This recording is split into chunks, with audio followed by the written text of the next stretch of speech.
Oh.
Hello. Your surprised expression is just like what the memories recorded.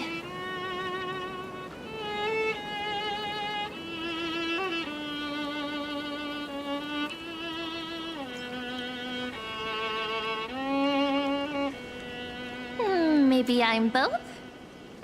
Just kidding. If I had to choose, then I'm probably closer to the latter. It's pretty unbelievable for me, too. It's like I had a long, long dream. Cyrene's memories and Mem's memories, they're all tangled together. But when I woke up, there were only broken fragments left. I can't remember what happened in those 30 million cycles, but I remember what you did for this world. Like, didn't you wish for me to turn into a pretty girl back at the Grove?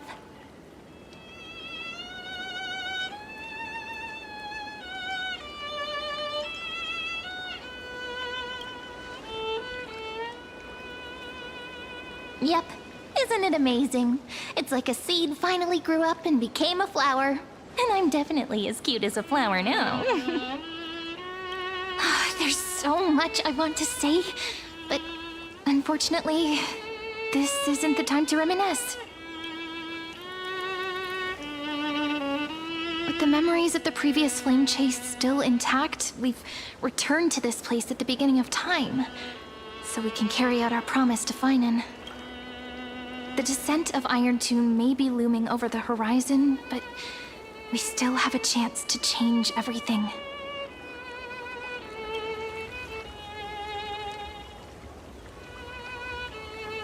Ide Silicii is so quiet. In Cyrene's memories, she always sits alone by the lake, gently swaying on the swing, like...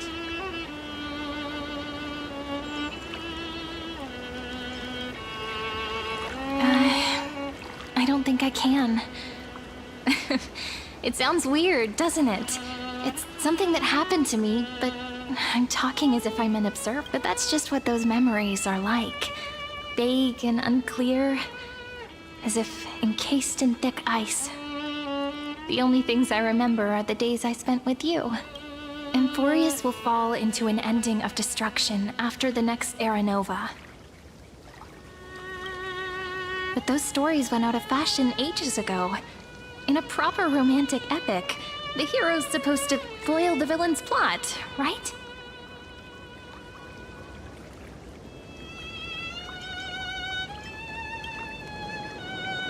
That's right. Lygus is the mastermind behind it, the one who's trying to control everything.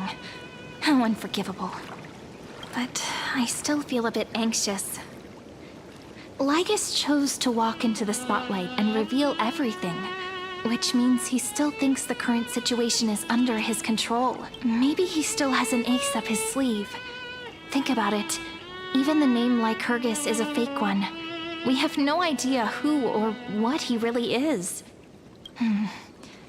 Which means it's probably time to borrow that treasure you're carrying, friend.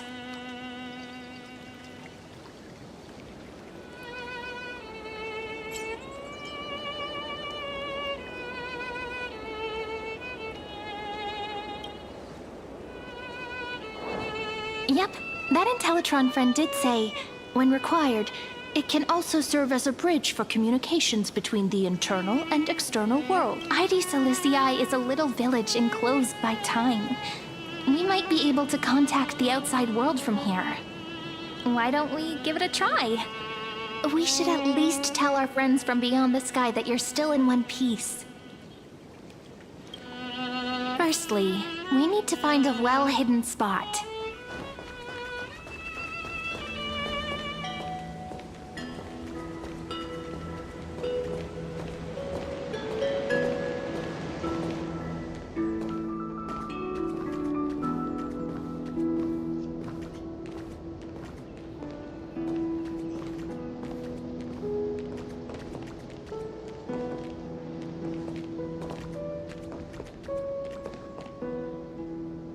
It's super quiet here.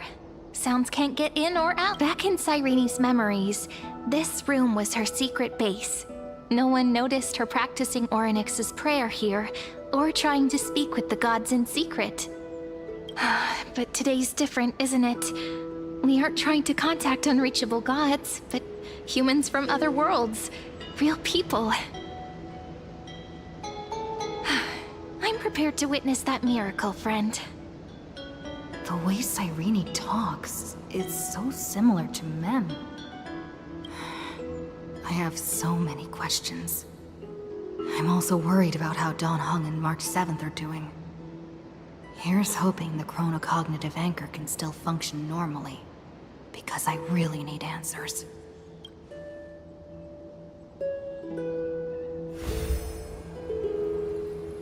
Signal strength, 14.8%. Dialogue window, 16 minutes 22 seconds. Prerequisite, no external interferences. We are very glad to learn that you're safe.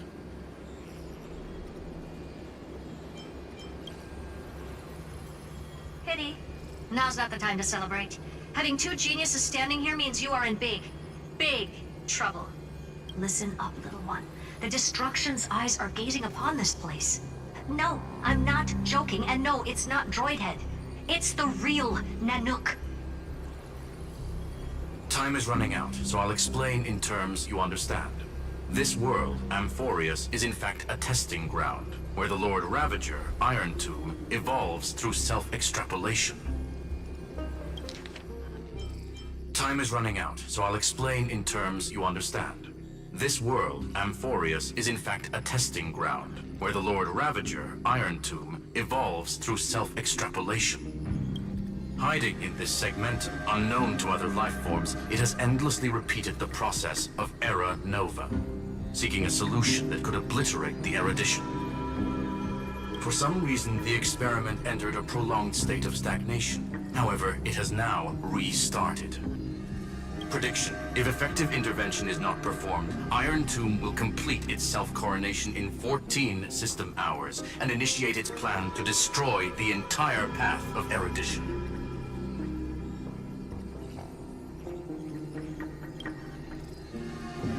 The possibilities are endless. Breaking down interstellar communications, destroying the synesthesia beacons, returning cosmic civilizations to the Dark Ages, or even starting the third anti-organic war. Any of it would be able to bring the cosmos to its knees. Simply put, it will tilt all sciences and technologies towards the destruction. And since Nanook glanced at this place, it means they are being dead serious. Based on info provided by the IPC, Iron Tomb probably isn't like Selenova or Zephyro, who are overlords ascended from human beings. Instead, Iron Tomb is an algorithmic sequence. It can be anywhere, as long as there is a receptacle for its calculation. The version of Iron Tomb hiding in Amphorius is its source code, and this scepter is its incubator.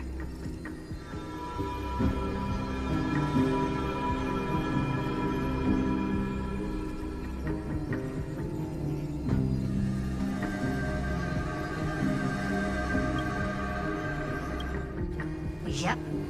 Think of it as the program having reached 99.98% completion already. And then it's over. Something in the shadows has been driving everything forward. It's the observer named Lygus. Speculation. He's the Scepter System's administrator. He wants Iron Tomb to break through the knowledge singularity. I don't know why he wants to do it, but he'll remove interferences at any cost. You're the only variable within this world, and you're the only thing he fears. So listen closely, little one. The speed of time is different in Amphorius compared to the outside. Destruction is just about to arrive, but you can still play Deliverer one last time. The cycles have already been broken. You've entered what is theoretically the last cycle Amphorius will ever be able to run. And Iron Tomb will break out of its prison as soon as the process of Genesis is triggered once more.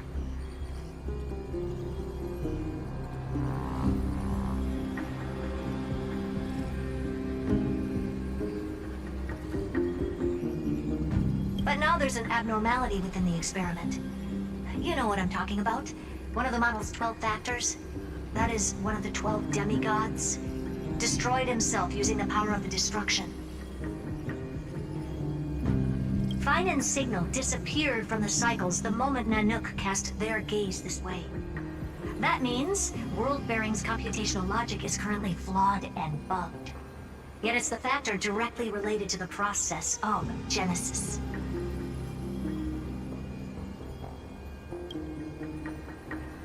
That old Intellitron will definitely do all he can to debug this error. Fine and Signal disappeared from the cycles the moment Nanook cast their gaze this way. That means World-Bearing's computational logic is currently flawed and bugged. Yet it's the factor directly related to the process of Genesis.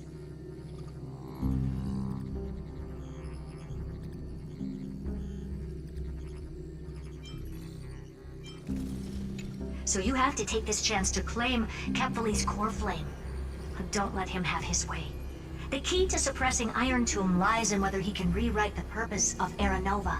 There's one more preparation we must make. Lygus's behavior has been quite abnormal. He's never interfered in the actions of Titans or the demigods throughout the whole experiment. Deduction. The Scepter has an extremely strict autonomous protocol, restricting even its administrator. In Amphorius, this ultimate protocol goes by another name, the Law Titan, Talanton.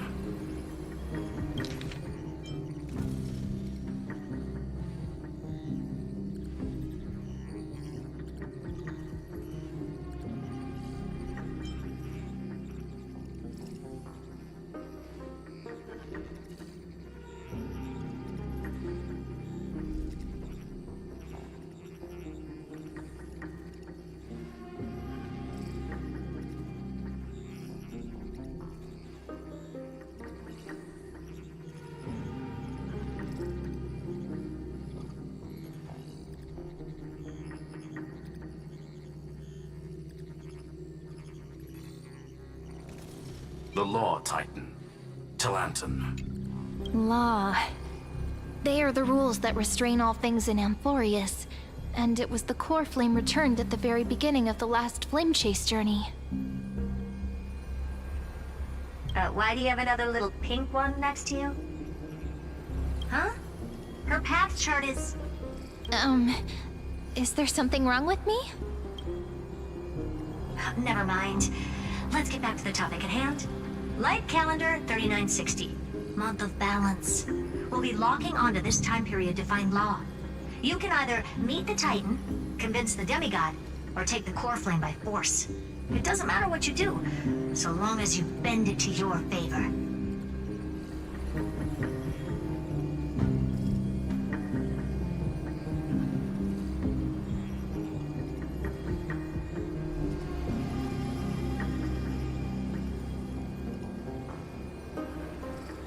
We still haven't figured out how you and Don Hung got inside this world. So influencing protocol is currently our best way to stop Lygus, or to call for more reinforcements into this fight.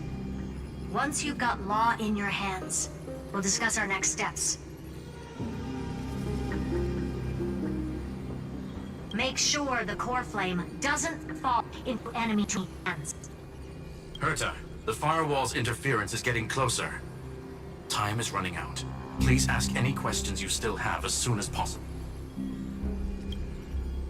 Iron Tomb can't affect the real world just yet. Don't worry. Himiko and the others are more concerned about your well-being than their own. Mr. Don Hung did not enter the new world with you at the end of the last cycle. Known. The flow of time inside and outside Amphorius is not identical. 1,000 years in this world may only be a fleeting second outside of it. Conclusion. He is on his way back to the Express. Miss March's situation is rather complicated. Madame Herta and I can detect her signal, but cannot ascertain her location. What we can be sure of is that she's still in Amphorius. Don't worry about her. She's absolutely chock full of mysteries. Even if Amphorius explodes, she'll probably float out perfectly protected in a nice thick layer of ice. I believe in your capacities.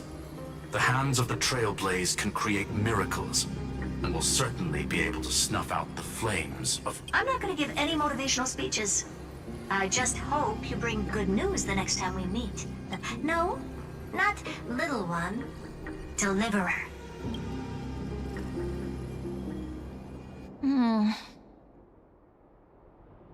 Those two geniuses certainly have memorable...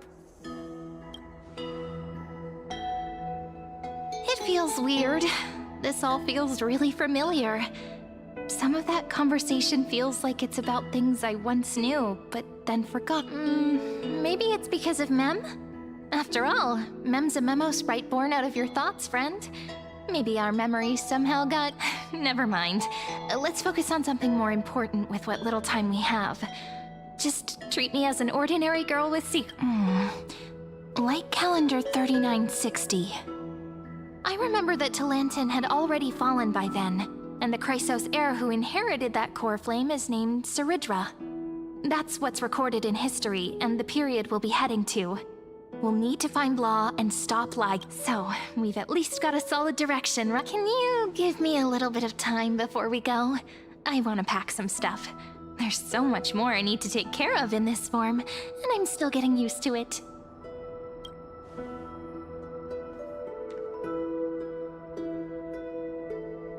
A relaxed scene like this probably no longer exists in the outside world.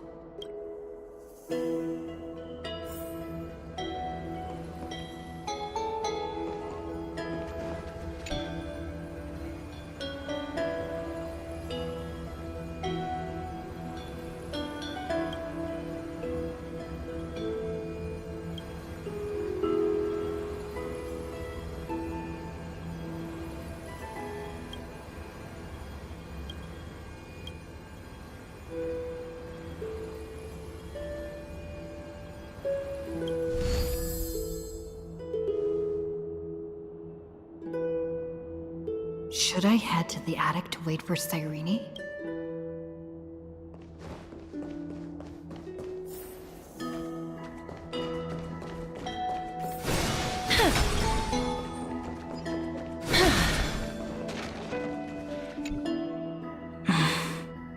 This village is where Finan's life started. After 30 million cycles and 30 million failures, his burden is now in my hands. He said I will take over the responsibilities of world-bearing. But what does that mean? Becoming the new Kefali? Or forging a completely new path?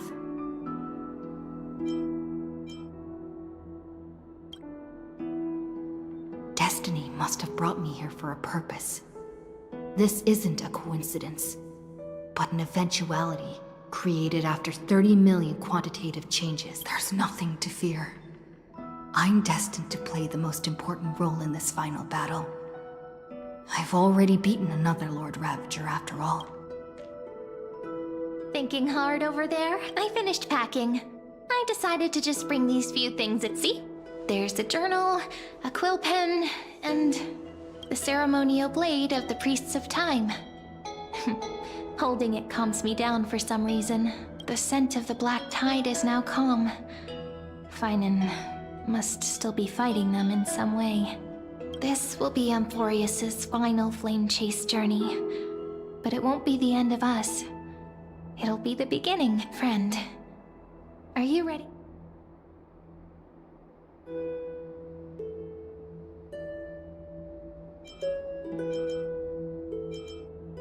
Just treat me like any other friend you have. And we may also share a common future. A future that if you still can't get used to it...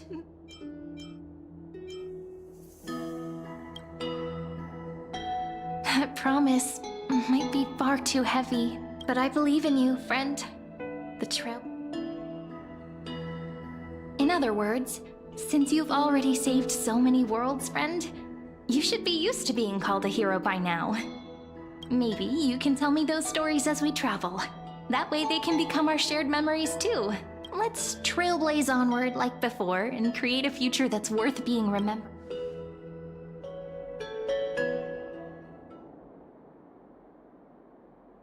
It seems you two are prepared to head out. Then you should indeed treasure the view before you, for you do not have much time left to enjoy such solitary delights.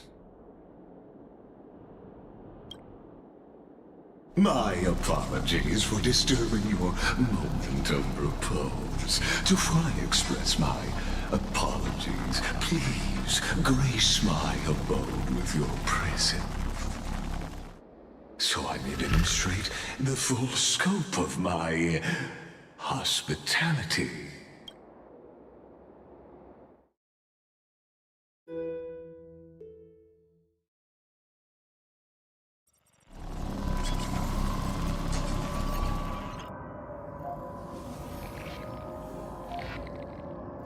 What is this place?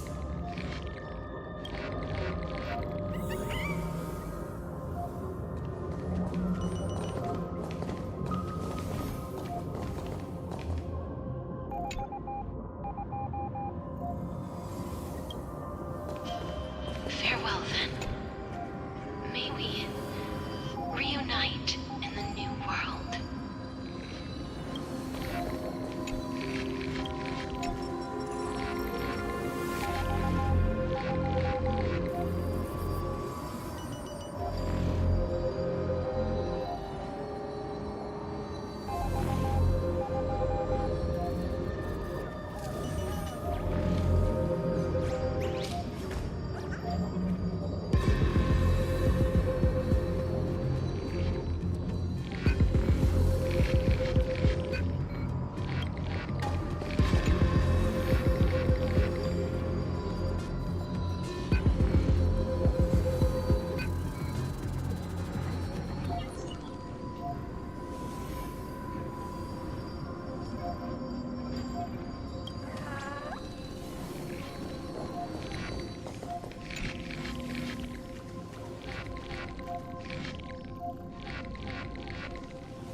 All shall bid farewell to one,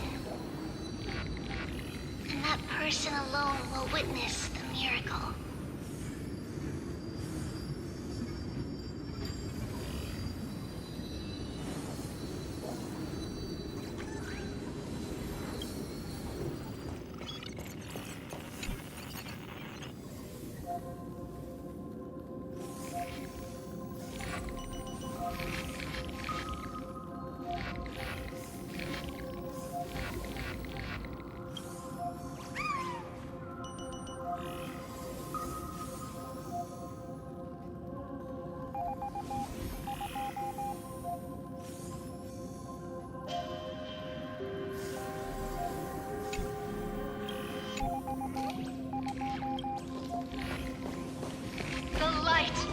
Dawn device never fades. Kepali's protection has no end.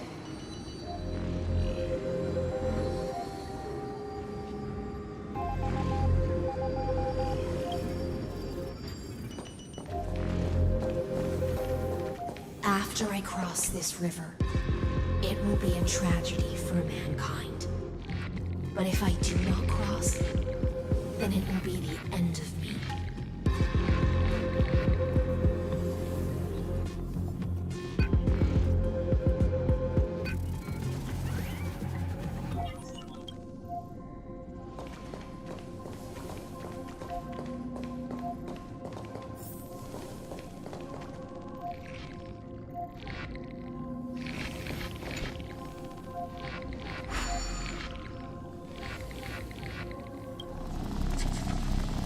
Outlier. Executing command.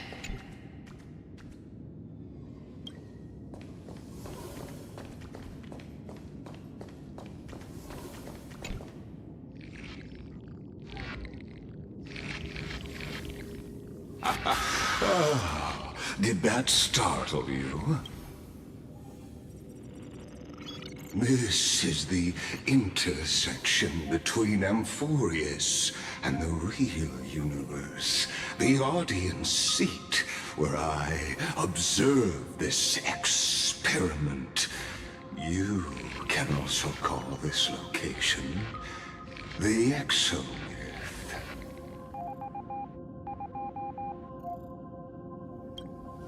What you see is the true form of the eternal land and the 12 demigods after they've shed their disguise of Doesn't it look marvelous? Amphorius is like a microcosm of the cosmos. What you see is the true form of the eternal land and the 12 demigods after they've shed their disguise of legends. People, the moment ancient and... Doesn't it look marvelous? Amphorius is like a microcosm of the cosmos. People love to portray the romance of the starry skies, but their tales often forget a different and far more truthful type of Ecotherans sketched geometric shapes on the sandy beach and recorded the first numerals and symbols on parchment. The universe turned into a silent equation flowing under the pen of these relentless erudition. It was once the mother tongue of the Creator, the pen of divinity, and the first lyrical verse ever.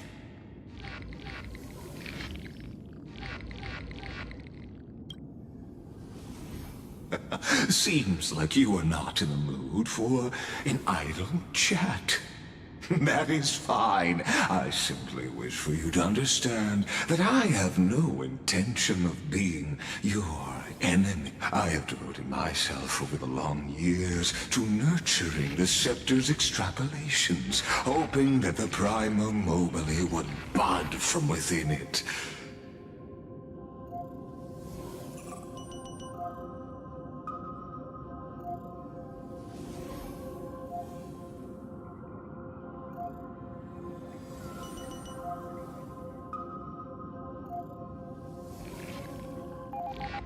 And now, my goal is almost complete. Nikos 496 had exceeded the intelligence singularity through his rage, and though he still retains his obsessive defiance and managed to suppress the black tide of this cycle, it's a matter of time before his will crumbles to dust.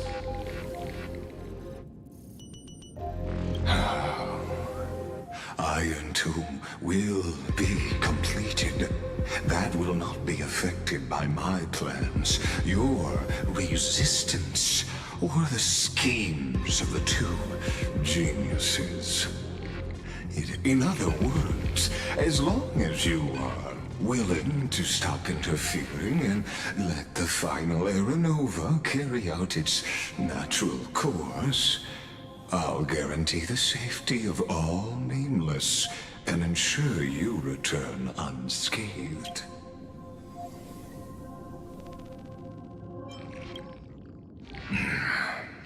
They've always been the product of the experiment, so naturally, they will perish when the experiment ends. That outcome was predetermined long ago, so I will not embellish such a regrettable conclusion. You've always had a choice, my lady. You can either accept my sincerity or face the consequences of defying it. Ah, yes. I am aware of that esteemed lady's whereabouts. Her real identity is quite astounding. If you decide to accept my proposal, then I will do all I can to send her back.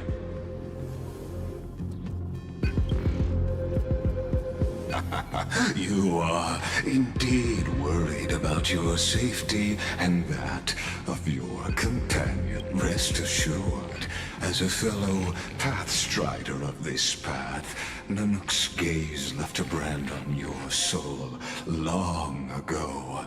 You harbor the seed of destruction, but you need to learn how to use it in the right way. That vital knowledge is also my bargaining chip in this negotiation between us. And I happen to be one of them.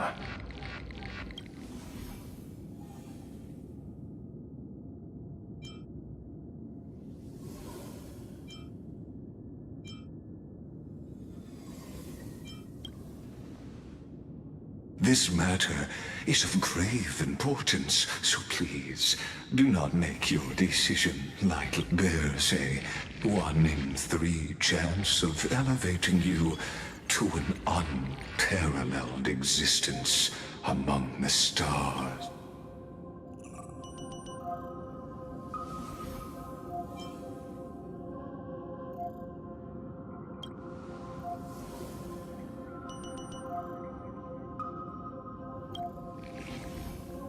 I now see the full scope of the determination in your work. You may now continue your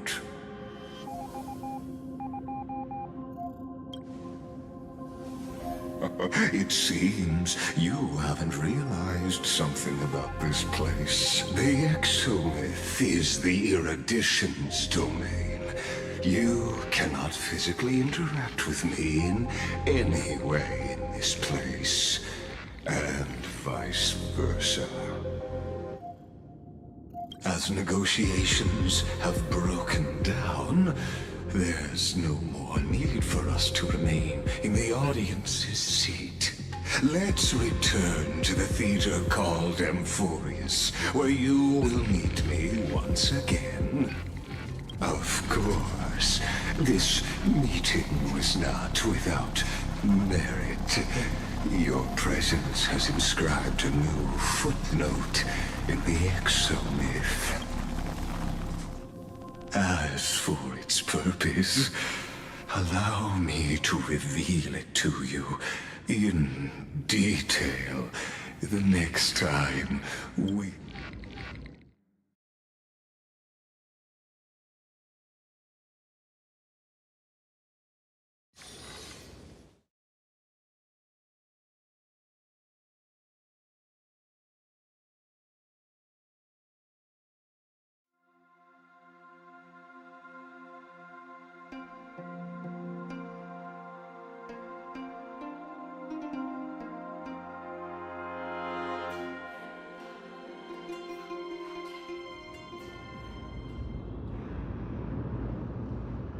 "100 years ago, the flames of war consumed Akama.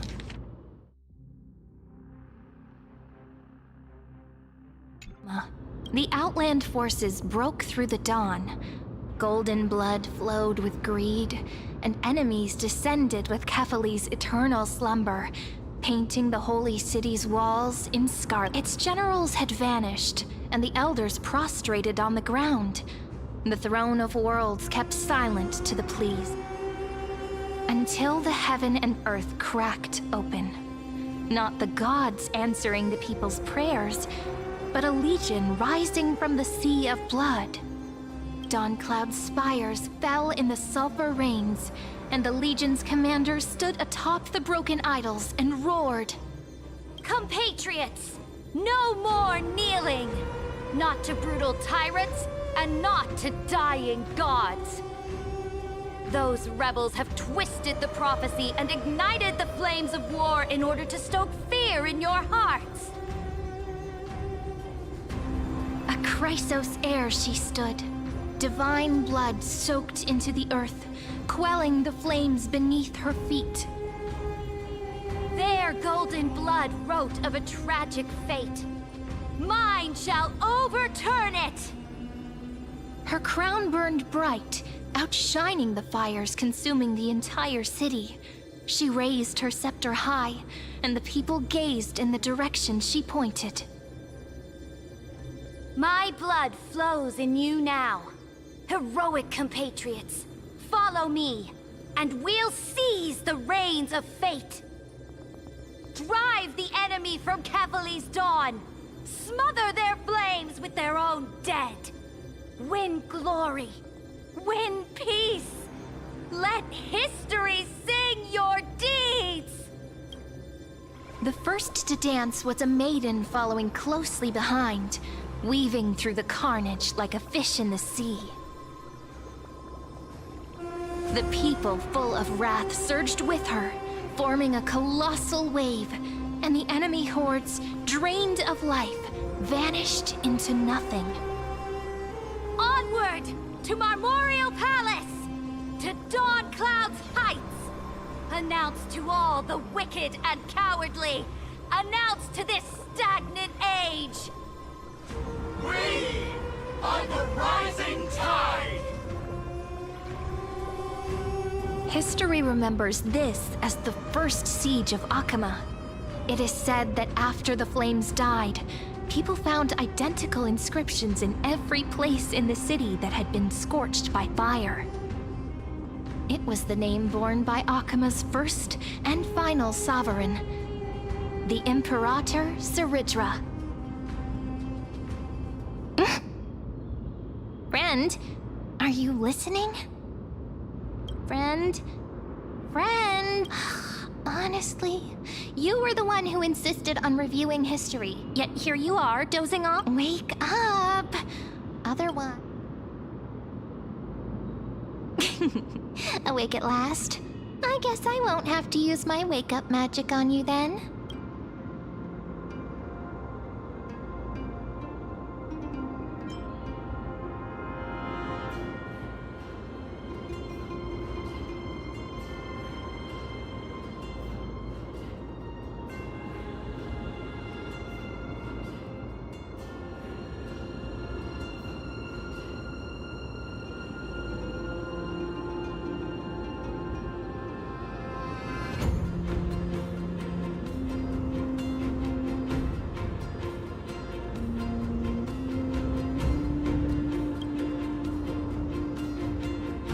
We've arrived. A familiar place. The Temple of the Three Fates. If everything went according to plan, it should be shortly after Talantin's fall, and also the end of the first Flame Chase journey. Indeed, the first Flame Chase ended with the trial of Law.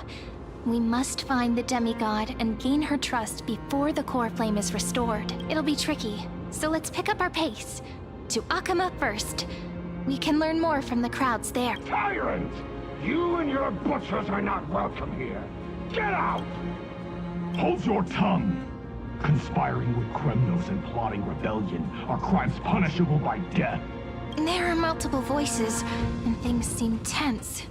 Let's not get caught up in any... Why don't we find a place to hide and observe from the shadows?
At least Kremnoans keep their faith.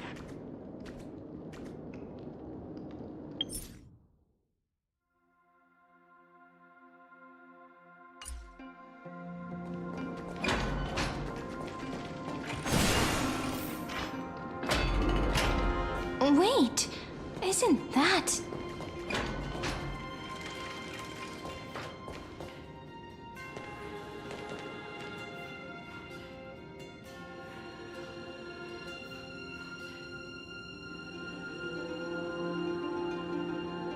Golden-blooded defilers, perverting the prophecy and trying to slay gods. Stars beyond the sky? Gods who created the Titans? What kind of nonsense? Look at this broken world. What? Did he just mention the stars beyond this? How is that possible? You impudent! Dux for Goris. We're here to welcome the Deliverer from beyond the sky. Stand down. Heretic! No one but the great Talantan can deliver this world from misery. I ask you, if the old laws were so perfect, why did they crumble beneath my feet? You... Talantan is long gone. Now I am the law. Challenge me, or submit to my judgment.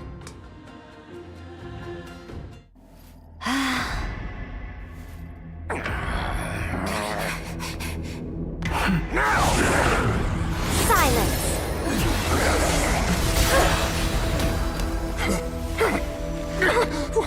What gives you the right to judge a priest of law? That's because I came,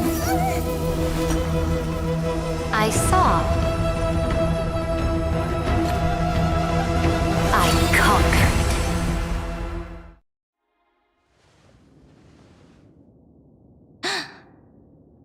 Dux for Goris, take the ashes of this man and scatter them in the temple among the crowds. Tell them that the High Priest attempted to take away the rights granted to the people by the Imperator. Thus, he met his fate. Yes, Imperator! Now, these two accidental guests. Dux Gladiorum, if you please. As you command.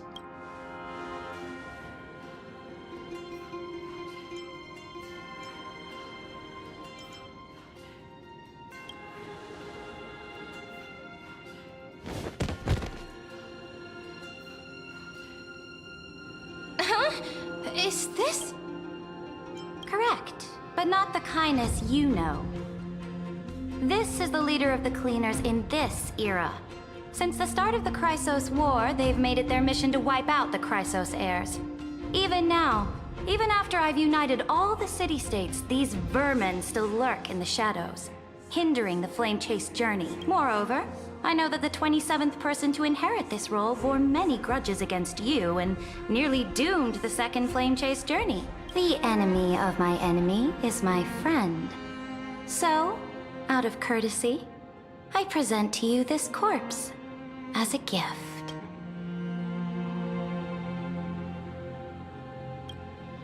Careful. Let's wait and see what happens. She's probably trying to scare us. For the sake of order, I am known by many titles. Flamebearer who ends wars, Tyrant of Dawncloud, Empress of the Holy City, and Imperator of the Flame Chase. But in light of your unique identities, I'll allow you to address me by my real name. Cerydra. On behalf of my people and this land, greetings, Deliverer. If I may, how do you know her identity? As the little hostage prophesied, the Deliverer shall come from the future beyond the sky. Gray hair, gold...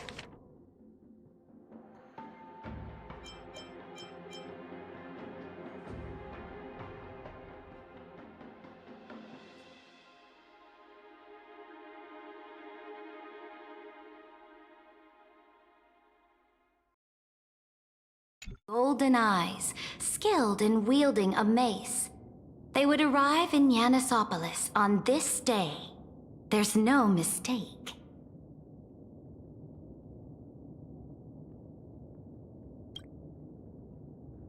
Your orders, Imperator. We return triumphant. Send an urgent message to all delegates. The meeting of the Flame Chase Alliance will convene early. As for you two, Akima knows what you seek. We'll confer in the Holy City. Doubtless you have many questions, but save them for later. Please follow us. This is not what I expected at all.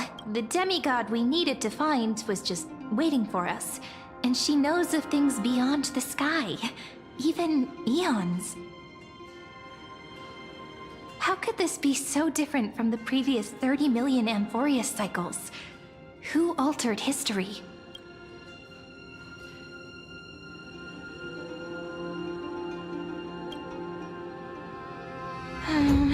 Unpleasant thought, but plausible. The currents of time have become twisted. Regardless of who caused this, that Imperator came prepared. We're the ones at a disadvantage now. We might as well dance their dance. Let's go with them to the Holy City. We've received the Imperator's favor because of your unique background. As a result, should be easier than last time. We've received the Imperator's favor because of your unique background. As a result, the people of Akima will certainly respect you more. Just put that to good use, and add a bit of your experience, right? If we figure out what happened in this cycle, we'll be able to turn things back.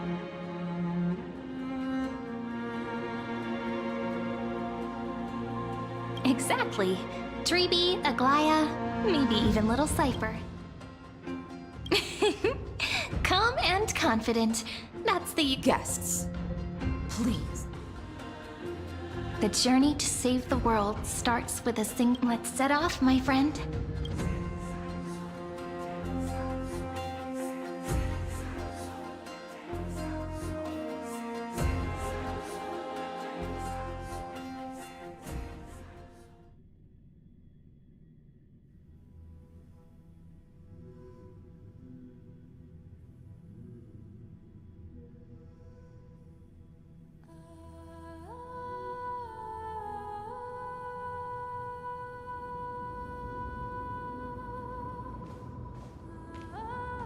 Hail to the Imperator! Hail to the Golden Heroes! Hail to the Deliverer! Told you, you're the headline act. All this spectacle is for you. Guards, your service to the Holy City is appreciated. How have things been? Castrum Krennos once again struck the border. Dux Brumalis led her troops to repel the enemy. The agitators against the Flame Chase are still active in the city. They smashed the shops around Memorial Market. But the garrison already arrested the culprits, and now they await interrogation. They are merely a disorderly mob and do not warrant any attention. Even though Terravox personally mended the fractured Earth, it still didn't silence these fools. Guests from beyond the sky, worry not about these trivial matters. Dux Gladiorum will take you somewhere to settle down. Please allow me to introduce myself. My name is Hycelens, and I am the Dux Gladiorum who swears fealty to the Imperator, as well as the Knights Commander of the Achaemenid Alliance. Later on, the Imperator will invite you to attend the meeting of delegates to discuss the Flame Chase journey. Your arrival has convinced us that the future promised by the prophecy is certain. Amphorius shall break its chains and reach the world beyond the sky. With all due respect, what exactly do you know about us and what's beyond the sky? As a humble subject, I cannot freely express my own views to you. Please forgive me. I knew it wouldn't be that easy. Time waits for no one. Please come with me and rest now before the meeting later.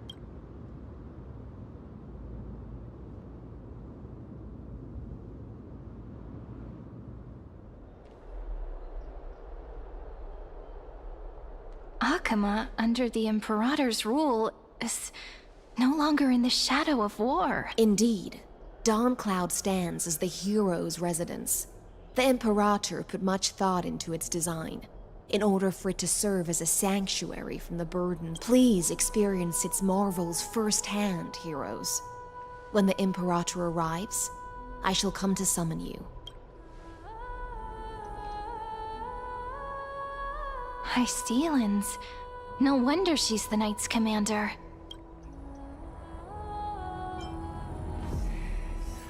I'm sure that's what Cerydra thinks, but it's inconvenient for us. All right. We finally have some freedom to ourselves. Since there's still some time before the Alliance meeting,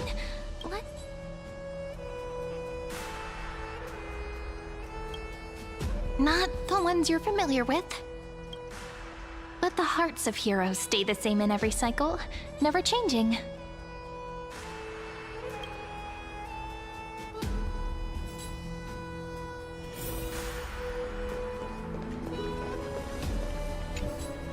Aggie, you're still so listless today.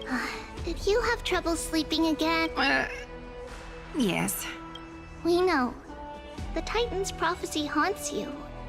If you want, you can talk to us, just like when you were young. No matter what, we'll always remain by your side. I know. I also understand that fate cannot be changed. It is not the future that I worry about. I spent all last night weaving clothes and linen for the refugees.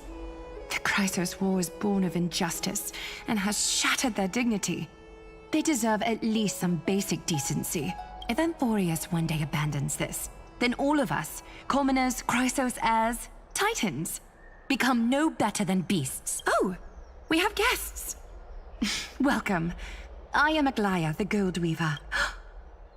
These rags on you are not worthy of the title of Deliverer. I must prepare some proper attire for you. First time?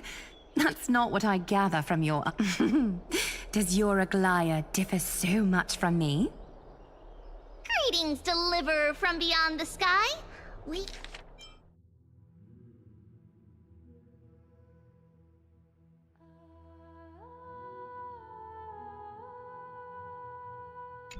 are Treeby of... Although, introductions are probably unnecessary. We know you've witnessed the future of the Flame Chase journey, even more clearly than... Witness the future of the Flame Chase journey? The prophecy also told you about that? Indeed! Orynyx reshaped Amphorius through the prophecy. Although, regarding the Deliverer, there were not many details beyond your appearance and the time of your arrival. So, please, don't worry. Feel free to relax and... relax. It was Orynyx who told mankind that the Deliverer from beyond the sky would descend upon Amphorius. More crucially, they revealed a future entirely different from the Aranova. Though we still must challenge the gods. In the Time Titan's prophecy, this path leads not to a new world, but to the true starry sky. This is also what the Great Imperator has been striving for all her life. Your arrival further confirms everything. This can't be real. Even you find this surprising? Fate really is unpredictable. Perhaps the upcoming meeting will hold even more surprises. The other heroes under the Imperator's command are here too. Since we have time, should we go meet them?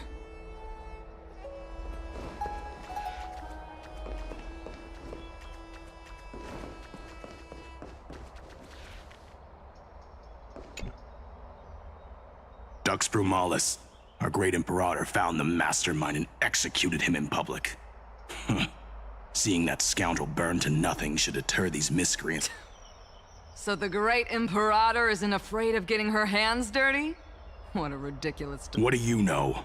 No matter what sins the people commit, they are still the Imperator's people, and it's only right that they be judged by the Imperator's own...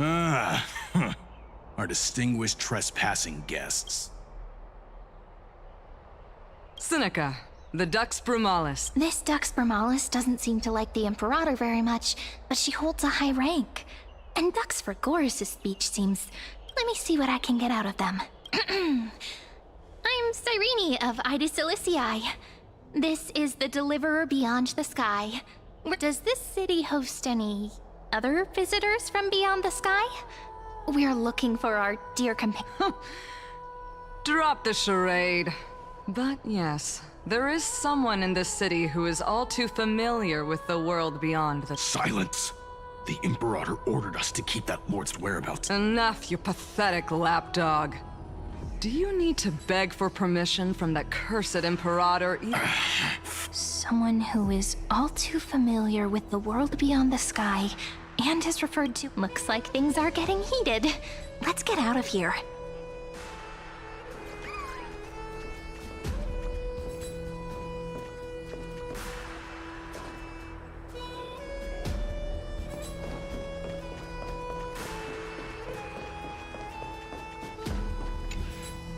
How are we supposed to talk to the heroes of Deliverance? What if they're really— Virginia, don't be so nervous. Once they hear your poetry... Hear greetings. I am Apollonius, the Dux Helcolithus, one of the 5 sages of the Grove of This is Virginia of Castrum Kremnos, the Dux Carminum and... hello. I'm Virginia. I'm Cyrene from Ida Cilicii. This is the Deliverer. They're not as frightening as the rumors claimed. This is our first time in the Imperator's realm. Akima is even more magnificent than we imagined. If you all weren't here to look after us... The Akima you imagined is long gone. Under the Imperator, this city has been... Bask in her free-spirited winds. Those who are loyal do not need to consider the consequences of betrayal. But if you're curious, those elders who lie at the bottom of the lake are the best example of... The elders of this cycle were all... Looks like that priest who was sentenced to death wasn't an ice... Insolent brat. I'll shatter that ice of yours. Groveling fool. I'll freeze that brain of yours. The elders of this cycle were all... Looks like that priest who was sentenced to death wasn't an isolated case. Little fish from beyond the sky. Did you? The Imperator and the delegates are about to arrive. If you are ready, please follow me to the meeting. I'm the Knight Commander of Akima, General of the Flame Chase Army, and the Imperator's servant. But beneath these shiny scales engraved with complicated titles, I am just a swordfish at the Imperator's. As you've witnessed, she is the Empress of Akima, the one who ended the Chrysos War and the leader of the Chrysos heirs. As merely a humble subject, I cannot say more beyond this. The Chrysos heirs here constitute the elite among the Dux Helcolithus Apollonius, and Dux Carminan, Virginia, serve as the armies of Dux Fregoris, Labienus, and Dux Brumalis, Seneca, are both formidable. Dux Vtorum, the holy maiden who interprets the prophecy. Only the one named Trebi remains in the city. The Imperator once took them as hostages in order to unify the Dux Goldweaver, Aglaya. Well, she dislikes it when people talk about her behind her back. Then come. I'm starting to feel a bit nervous about the meeting. Since Cerydra is presiding over the meeting, it'll be a good opportunity to learn about the law's inclinations and the current era.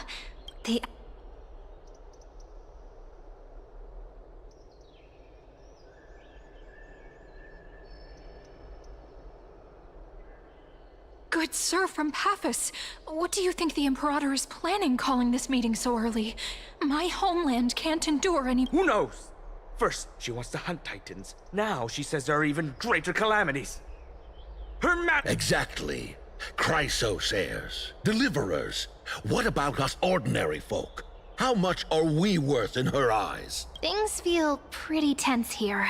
The history books said that the Imperator aimed 3 cannons at Dawncloud to make all the delegates obey her.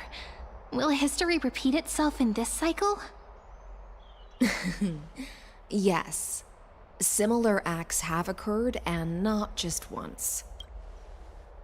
Those are the 2 spots reserved for you. Please take your...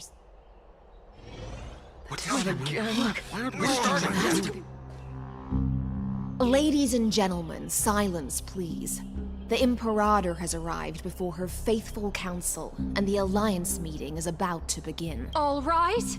In the names of Talantin and Kefali, the Akama Alliance swears upon the god... Cease the pageantry. I pray not to the vanquished. What? Kefali, of course, needs no further explanation. As for the law, at the entry hour 2 days past, a scout should have brought news of the conquest to all of you. Unfortunately, guards found his corpse among the rocks not far from the city. Moreover, the poor soul was buried with a Paphos curved blade. It pains me to imagine what agonies this loyal warrior endured before his death. Delegate from Paphos, do you have any insights? I know nothing of this. The evidence is irrefutable, so there is no need to waste your breath. However, let us set this trial aside for the time being. Witness, even within the most sacred and dignified council, there were those among us who wished to draw their blades, brazenly challenging the Alliance, seeking to shatter our hard-earned peace and Fortunately, I uncovered this plot. Now, to protect this beautiful city and her people, the Imperator's legions are ready. They will escort each of you to the Temple of the Three Fates, where you will receive the highest level of protection the Alliance can offer. Then, the Legion's warriors will join me in embarking on the campaign against Fagusa. This is clearly a trap! Imperator, did you summon us here just to trample on the dignity of your allies? This cannot be enough. Just calm down. What do we do? Things are starting to get pretty intense. Comrades, you've all seen her true face now. According to the ancient laws of Akama, only with the consent of 2/3 of the elders can the legions carry out the commander's orders. The ancient laws. Didn't you destroy them long ago? You defected during the first siege of Akama, voted unanimously in favor of the Council of Elders restructuring, and just yesterday, you desecrated them with a blood-stained... The decaying old laws fell with Talantin and are no longer deserving of respect. But if you still insist on proclaiming yourselves defenders of the law, then be silent and offer up the highest respect to this core flame in my hand. That really is the core flame of law in her hand. Since there are no objections, then the original agenda of this meeting, the campaign against Fagusa, is hereby passed. The Flame Chase Army's hunt for the Ocean Titan begins today. In order to prepare for war, all allied city-states must surrender command of their militaries and pay all war taxes by the end of the month of Evernight. At this moment, I would also like to introduce to everyone the newest honored guest to join our alliance. The Deliverer, revealed in the prophecy of time, has descended from beyond the sky. With her aid, we shall shatter the chalice of and return Fagusa's core flame to the holy city. Please, absurd. Simply absurd. A deliverer from beyond the sky. This is just like that prophecy about slaying gods. It's a lie you've used to grow your power. Ladon has already sacrificed countless soldiers. And now you want me to send even more of my brothers and sisters to be used and discarded by a tyrant? Are there any other objections? Then I bid you all farewell. Meeting adjourned. Deliverer, please wait. I still have important matters to discuss with the two of you.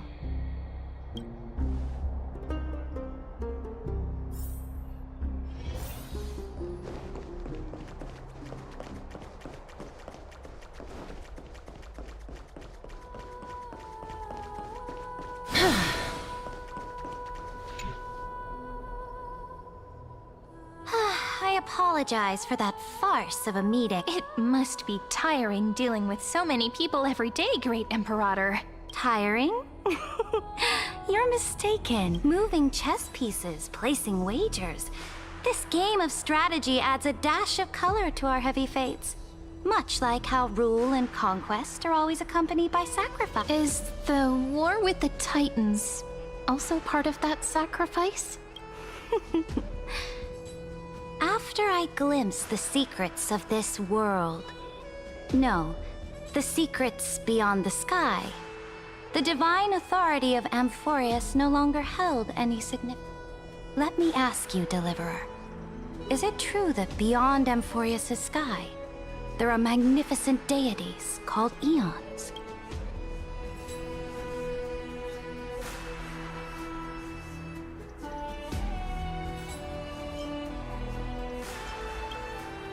Ah.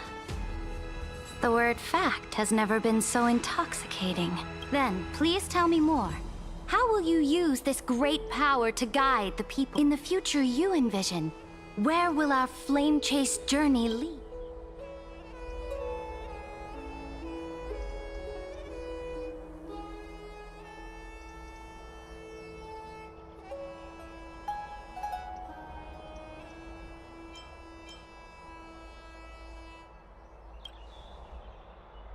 Oh? What you require now is the power of Exactly! Just as the prophecy foretold, she is your deliverer from beyond the sky. And she also has reliable allies. If they can intervene in Amphorius' laws, we may have a chance to alter this world's impending fate and reverse its destined end. Very good, Deliverer. You have courage to say such presumptuous things, even knowing that the inheritor of the law stands before you. You mean... In the past, anyone who dared to covet the Imperator's divine authority would have met a gruesome end. But now we can see beyond this. Our journey should no longer be confined below this stubborn sky. Alas, that fickle ocean titan has obstructed the spirit water leading to the vortex of Genesis, hindering my ascension. If the core flame of law cannot be returned, your path to deliverance will never be realized. Now that things have come to this, we must resume our once stagnant journey and force the waves that block our way to recede. So, you agreed to cooperate with us? Cooperate? Forgive me, but I never cooperate with anyone, though I will permit you to join me as subjects. And together, we will forge the most perfect law. This is... The Flame Chase Medallion, a symbol of the Flame Chase Army. Every noble in Akama carries one. This medallion represents the will of the Imperator herself, and you may act freely within the city with it. Before we embark on the crusade against the Ocean Titan, you should rest in Akama for a time.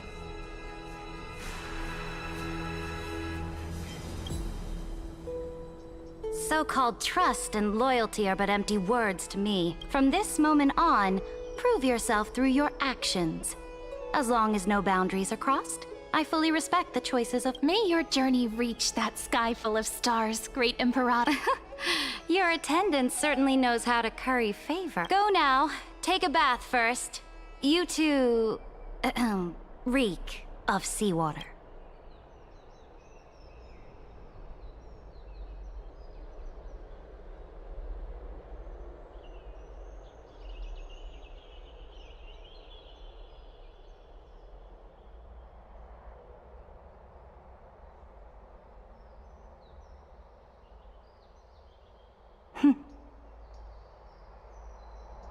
Come forth. Yes. Great Imperator. Now, perhaps you're willing to hear my counsel. Those two arrived just as Orynyx described, and just as you said, they showed a thirst for law. At least this proves that my judgment was right. Sparing your life was the correct decision. You've once again confirmed that your wisdom is no empty boast. Now another choice lies before you. With whom shall you ally to tip the scales of law? Me? Or that deliverer? Remind me again, Antikythera. What kind of future do these two paths lead to in your view? I shall tell you. You are entitled to know that the deliverer from beyond the sky is not a wholly wicked being, but from the very start, her stance has been completely at odds with Amphorius. The road they have chosen will bury Amphorius' grand aspirations. This world which follows the path of destruction will inevitably stray far from the glory it was meant to enjoy. But on the path I have revealed to you, the people of Amphorius will slay their creator in the name of the Imperator and conquer the worlds beyond the sky. You will command the mighty beast known as Iron Tomb, bringing waves of war and conquest to the universe. Beings across the cosmos will bow before you, offering their allegiance. So, what's the price? The price is insignificant. All that is needed is for you to sacrifice that fragile, incomplete humanity to the destruction. As a Chrysos heir of the prophecy, you have already chosen to abandon it, have you not? Off you go, Theoros. I have already made my decision. Once I ignite the core flame of law and burn away the old, outdated rules, Amphorius will embark on a journey across the stars.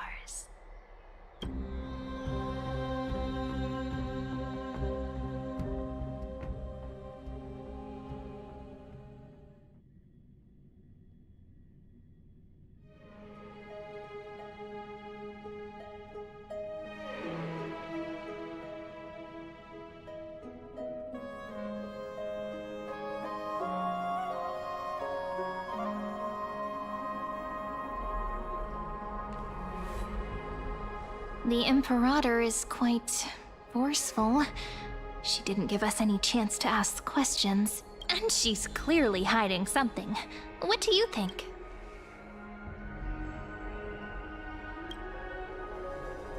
There are many uncertainties right now, but this is one of the few blessings. The atmosphere in Akama, it's so unfamiliar. And it's not just the Flame Chase Alliance talking about the world beyond the sky, but we should also discuss our findings with our friends from beyond the sky. Then we should go enjoy the renowned bathing culture of the Holy City and relax. It's the thing Work and rest are both important. So someone's watching. Can't let our guard down for a second. Let's use taking a bath as an excuse to find a quiet corner to update Madame Herta and Screwlum on our progress. We can also check out what's happening in the city.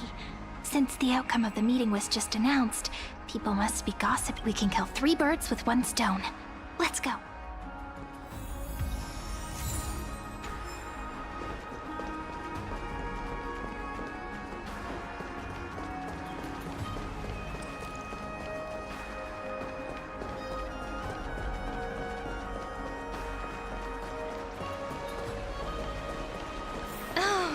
Many people!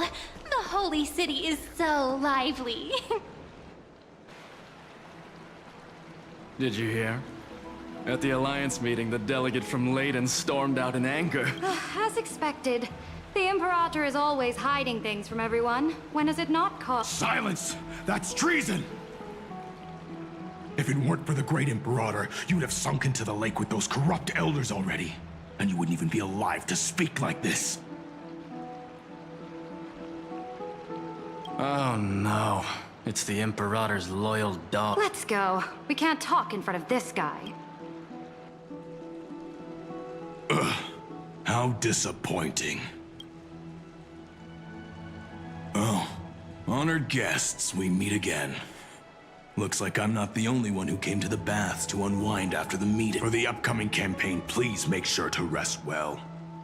I am Dux Dragoris, a trusted officer of the great Imperator, willing to fight alongside the Deliverer. Ugh. Another war? Ever since the Imperator took control of Akama, we haven't had a day. Idle chat. The atmosphere is a bit tense, with rumors flying around the city. You must be My apologies. After every Alliance meeting, there are always some pests in the city who get restless. I prefer to ignore them. Pests on the ground don't affect the sky in the slightest. They just complain from the shadows that the sun's light is too hot. Besides, the Theoros has already promised the Imperator her fate. And these clowns will eventually realize their fool. May I ask, who is this Theoros? The Imperator has ordered us to keep his lordship's whereabouts a secret. Ah, so it's his lordship. Stop trying to get things out of me. Leave me alone. I didn't even need to try. Big and strong Dux Fragoros Theoros. What an bad news. He's been staring at us the whole time. We don't know how much Cerydra has concealed from us. In the worst case scenario, we may have to face more than one enemy.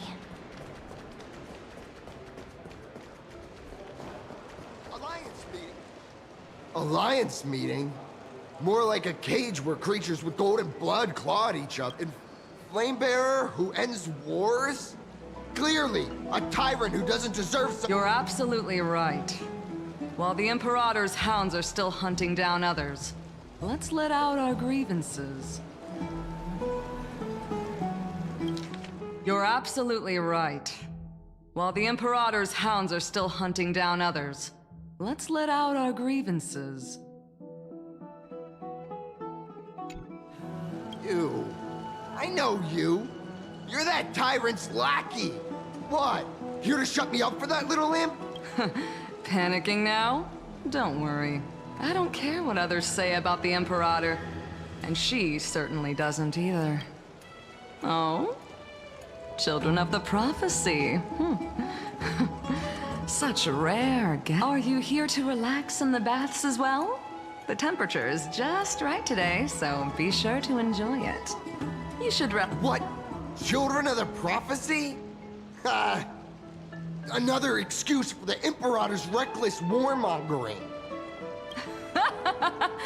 No filter, huh? You should be glad you don't have a seat at the Alliance meetings. By the way, if you still want to bathe, hurry up. Once that predatory fish joins the flow of water and eliminates all the fools questioning the world beyond the sky, you won't be able to enjoy this perfect water temperature anymore. Seems like there's more to Dux Bramalis' words than meets. But would the Imperator actually kill those who question the world beyond the sky? This is the complete opposite from what we know of Akama.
These two... So many guests today. Let's see who's two distinguished guests of the prophecy. One a clever and adorable warrior, the other... Heroes. I didn't expect to meet you again so soon. How fortunate. It's a pleasure to see you again, Dux Helcolithist and Dux Carminum. You this... Oh, she wants to find someone to help with research for her new work. I'm the far-seeing eye and all-hearing ear of Akuma. I see and hear every single thing that happens in the streets and alleys of this place. I'm the perfect... Enough small talk.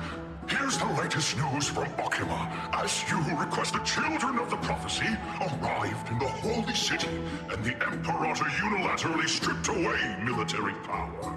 The Alliance meeting ended in discord, and there may be blood. I get the feeling you might have embellished a bit to keep people's attention.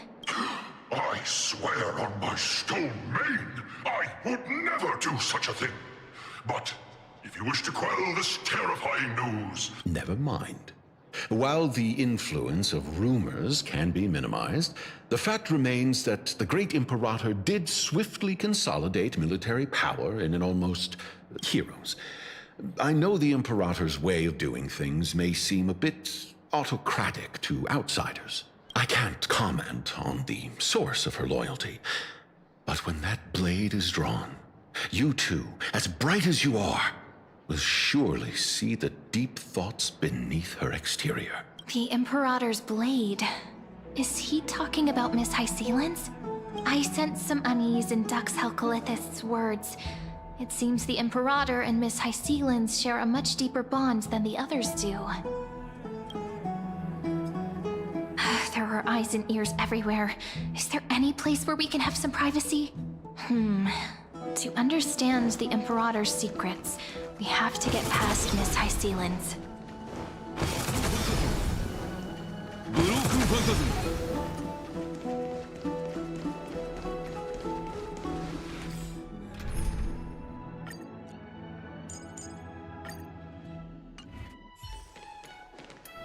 This place was your original bath chamber. Perfect for avoiding prying eyes. I wonder... The smell is... Wait, don't go in yet! The smell is... Who's there? Oh, the little gray fry in pink sea hair. Little sea hair? You barged into here without warning. Was it an accident, or did you wish to bathe with me?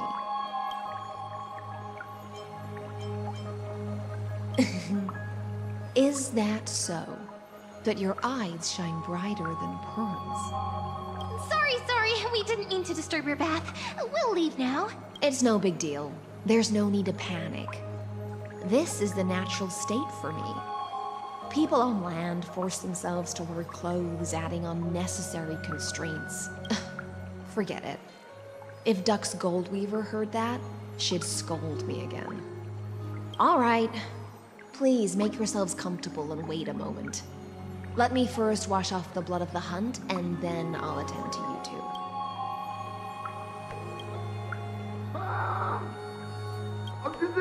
The delegate from Ladon has been assassinated! Quick!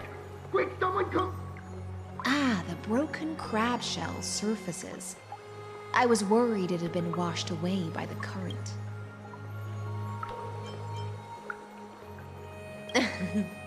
Just a regular cleaning. No need to be so surprised. I see. No wonder there was a faint smell of rust in the air before I even entered. Why? Is it because the Ladonians refused to contribute troops to the Flame Chase journey? Or just because they offended the Imperator? Because the new era of the Flame Chase doesn't tolerate stagnant blood. For the ignorant masses who cling to outdated laws, only bloodletting can wake them up. Right now, the rebel forces on the frontier are rising, and Ladon has been secretly supporting them. They loudly chant the slogan, "Return to the Era Chrysia," unwilling to relinquish military power. They're just building momentum for the rebellion. Thinking is a right given to citizens by the Imperator. I won't interfere with your thoughts. As long as you don't try to reverse the current of the times, you and I will both be free. But, Miss Hysealans, I can't even hear the slightest hint of joy in your words. Because I've already tasted ultimate freedom. Long, long ago, I lived in the sea. In that lightless abyss, far beyond civilization's reach, the great fish consumed the small. And when the great fish perished, their bodies became sustenance for the newborn. This is the tide that carries civilization forward. Anyone may be devoured, or meet the fate of inevitable decay. Are you suggesting that ultimate freedom is in fact the cruelest fate for life? I only mean that if life wishes to preserve its dignity, it must first be bound by the law. There's no need for me to say more, little sea hare. We are of one mind. Whether the Imperator's law can guide the schools of fish and lead us to a truly free ocean, let us wait and see. But for now, let's pause this heart-to-heart. Another fish has come, following the scent of... Being your subordinate is such a tragedy. I'm always having to worry about the messes you leave behind. It's simply our duty to the Imperator. All ready to go in an instant. Miss Hysealans, you truly are impossible to predict.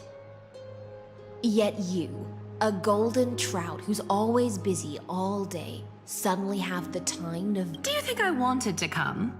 I suggest you burn some more of the incense offered by our allies, lest my creations be tainted by the reek of fish. I'm only here on the Imperator's behalf to remind you to prepare for the banquet. Fine. But I must retort. What you call the reek of fish, to me, is the unique fragrance of the sea. Besides, if my fine clothes get stained, won't you just gift me new ones? I won't.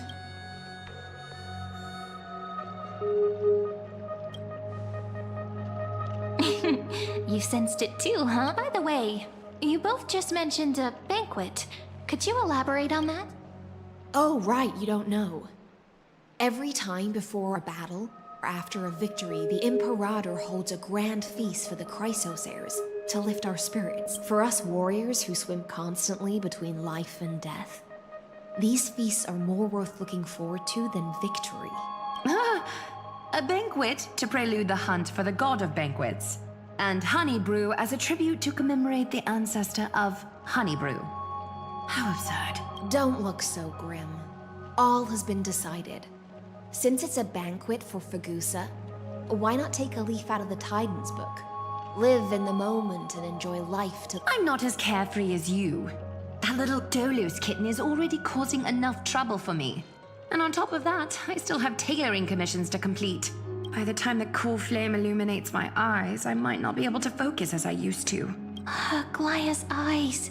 Curious about these eyes? People often compare them to jewels.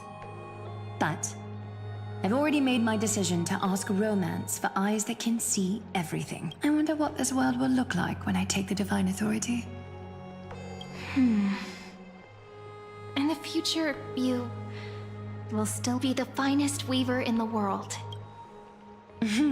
Is this also a prophecy from the Three Fates? It's even more accurate than a prophecy. After all, she has already witnessed it, right?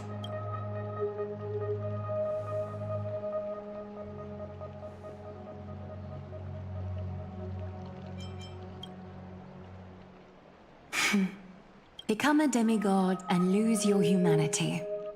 That is the only reply I've received in the countless times I've sought wisdom from. But Destiny's fragments are like stitches. Before they're threaded into splendid garments, no one can see their true charm.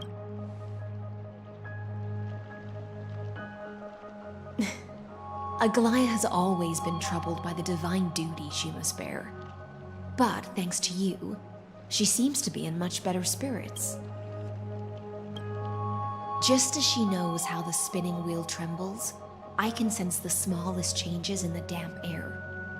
As for whether we know each other well, I've swum beside her since she was a child. Most of the time, I can understand the whispers in her heart. For those words she was too shy to say herself, I'll raise a glass to you on her behalf. Now, I leave this bath chamber to you. Rest well and prepare yourselves. After all, every time we drink and talk could be the last celebration we have in this life. Miss High Sealance has given us the bath chamber. It seems she really does do whatever...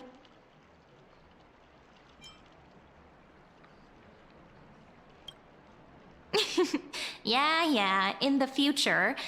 But for now, we're at the mercy of the host, and she could return at any moment. If we're having an important discussion, So, let's seize the opportunity and report our current progress. We don't want to keep everyone beyond this...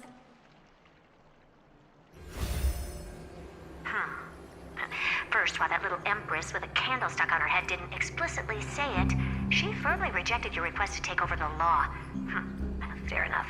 Second, Lygus is indeed in this timeline. But since he's somehow connected to that little empress, you have no way to find him. As expected. The road ahead will be long and difficult.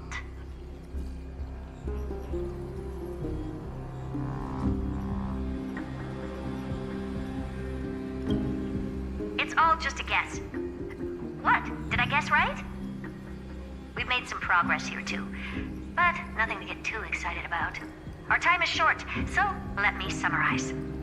Concerning the origin of that Intellitron, the firewall he created uses Catorzean algebraic expressions.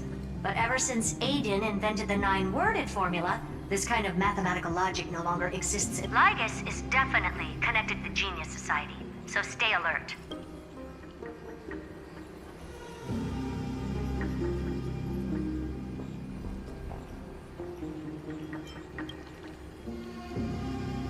We can first exclude Droidhead themselves.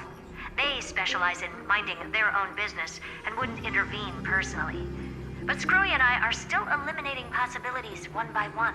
Currently, the most likely candidates are these few. The Lord of Silence, Acha, the 2 Ruperts are also possible.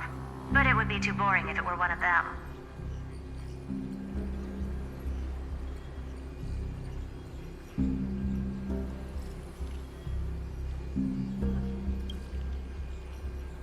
We also have the same suspicions for now. But further verification is needed. That's all I have to say. We'll depend on you to continue pushing things forward within this world. Keep in touch regularly. And remember, don't let your guard down. Madame Herta is a real whirlwind. Well then, let's use the banquet Aglaya mentioned as our next starting point. Cerydra's trusted followers should all be present at that time. It'll be a good opportunity to... It's settled then. With our great... It's been a long day. We should get some rest now. Yes, let's get ready for...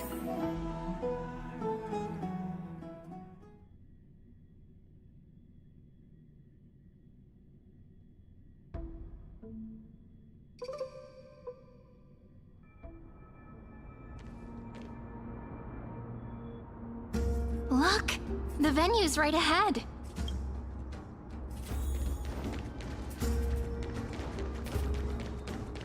And I can even hear singing. It feels so romantic.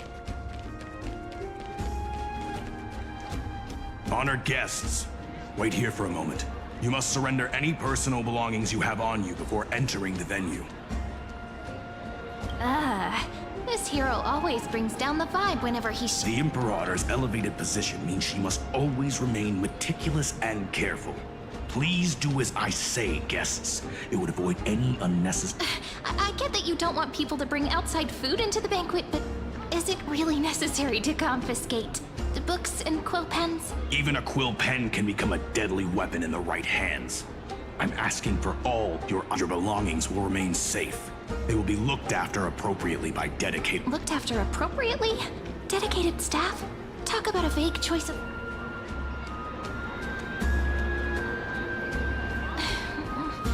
It seems like he's aiming specifically for the chronocognitive anchor.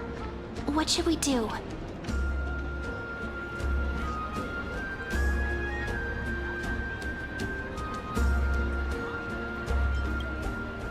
My gut feeling...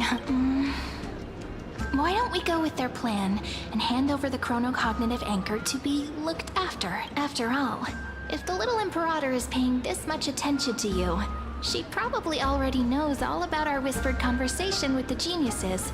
I can pretty much guess what, but that's actually gonna be our shortcut. Guests. All right, we'll listen to you. Here you go. Also, please pass on a message to the Imperator from us. Thank you for your cooperation. The Imperator has some urgent business she needs to attend. Why don't you head in with the other guests first and enjoy... Isn't Cerydra supposed to be the focus of the banquet? She's not even here. Why is it so difficult to talk to her?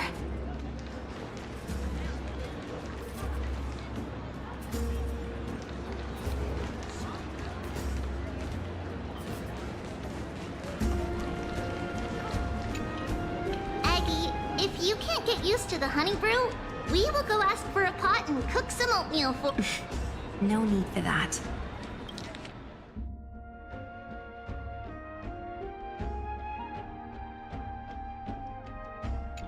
This banquet is just too loud.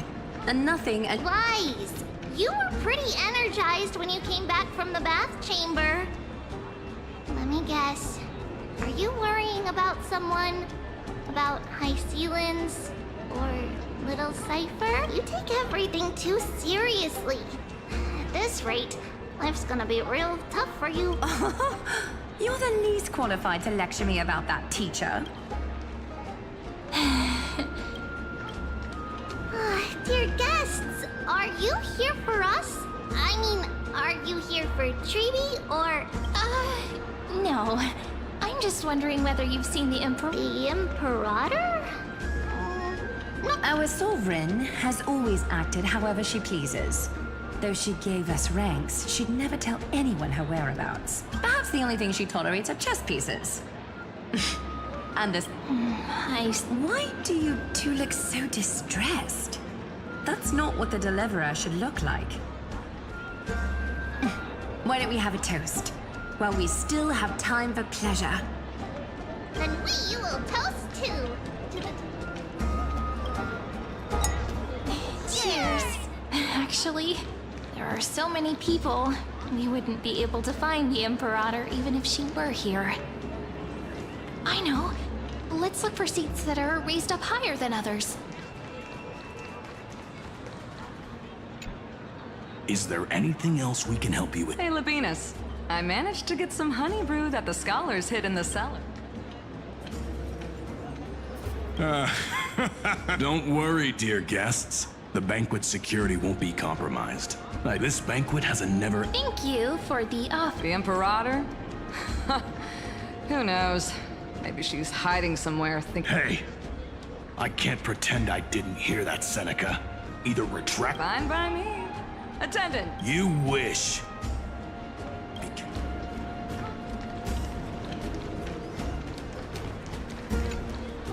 You two have been wandering around the venue as if you have something on your mind. No, we love it here. It's just... we're a little concerned. Don't worry. I know what you've been waiting for. Come, sit with me for a while, will you? I'd like to share a personal...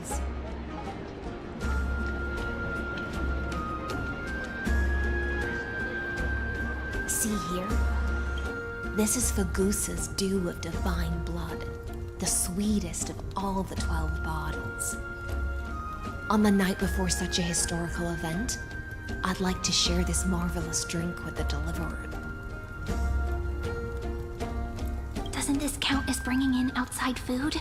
I knew that security check was targeted at us. What's the matter, guests?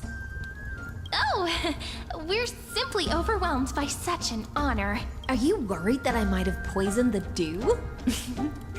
Well then, let me prove my innocence.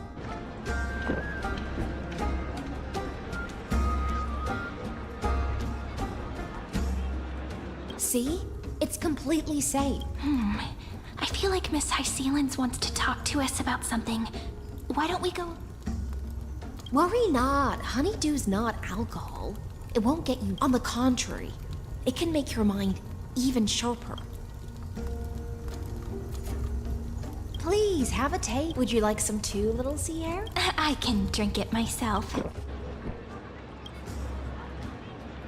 How is it? Sweet? As long as you... calm at times, tempestuous at others. That's the taste of the ocean. It'll do you good to understand Fagoos's fickleness before we set off to face, just like how you're about to understand the secrets within this Now, please turn around. Very, very quietly.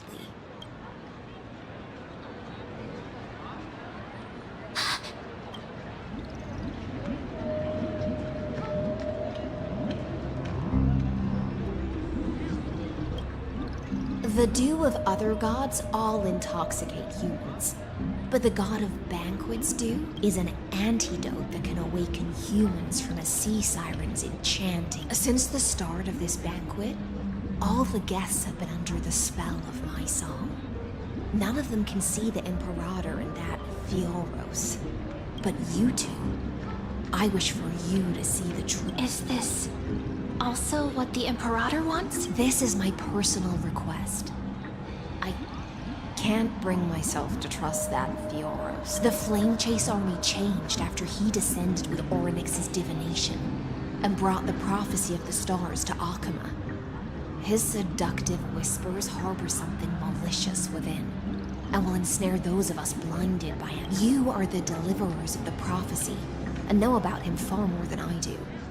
Perhaps only you can find traces of the truth from his act. Then we can show the Imperator the right path. Oh, but isn't this acting behind her back? Amphorius has become far too weak.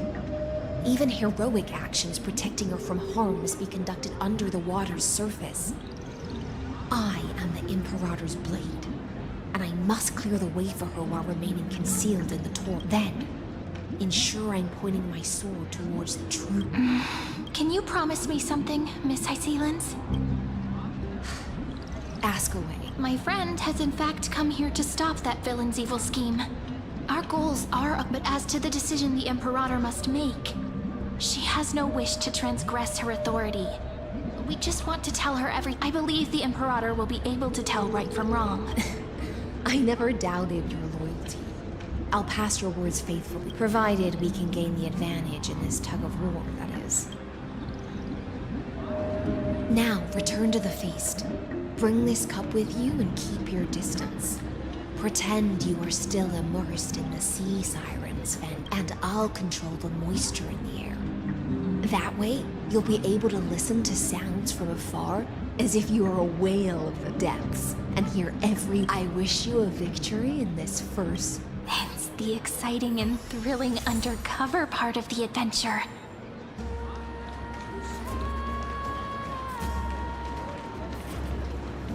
Let's mingle in the crowds here. Relax. Relax. Where's the Imperator? Still not here. That little imp is always acting so high and mighty towards everyone. Today, whatever. Pour me another cup. Though she has succumbed to drunkenness, she still does not dare challenge your authority. A criticism of my height is a grave enough insult already. She should be dismembered. Do you often test the loyalty of your subjects like this? You jest. The Imperator does not need blind loyalty. As long as one can prove they have value, I am willing to be lenient towards them. Let's cut to the chase, Theoros. If I pass the trial and grasp this world's law in my hands... The answer is simple. I will connect Amphorius with the stars. Don't waste my time. Be precise. Be specific. I won't ask a second. Allow me to adjust my statement. I will correct the regulations within the old law that sealed off Amphorius and merged them. We will be able to decimate the forces beyond the sky that are trying to annihilate Iron Tomb and sound the trumpet. But you previously said that Iron Tomb is unrivaled in power across the stars. There is a federation of warships named the Cienzo Alliance. Warlike and old-fashioned. A cult named... There is a federation of warships named the Cienzo Alliance. Warlike and old-fashioned. A cult named the Genius Society. Loosely organized, that so-called Deliverer is part of that last group. Those vagabonds mistakenly believe they can connect the stars through alliances instead of conquest. But history has already given them a tough lesson. There are countless other organizations besides, but when the Lord Ravager sweeps across the cosmos, they will certainly all bow. But you... There is a federation of warships named the Cienzo Alliance. The Achaemenid Alliance is invincible! If those civilizations are not as feeble as you describe, then they may still have some value in testing the quality of my blade. That being said, even the smallest and weakest city-states should build an obelisk to the Imperator, so that their people can constantly recall the glory. Walk a little longer with me, Theoros. I don't like how this is going. Our little Imperator seems fascinated by the Great fight. A little sea air? It seems like they're still talking. Get closer. I'll keep carrying their voices to you.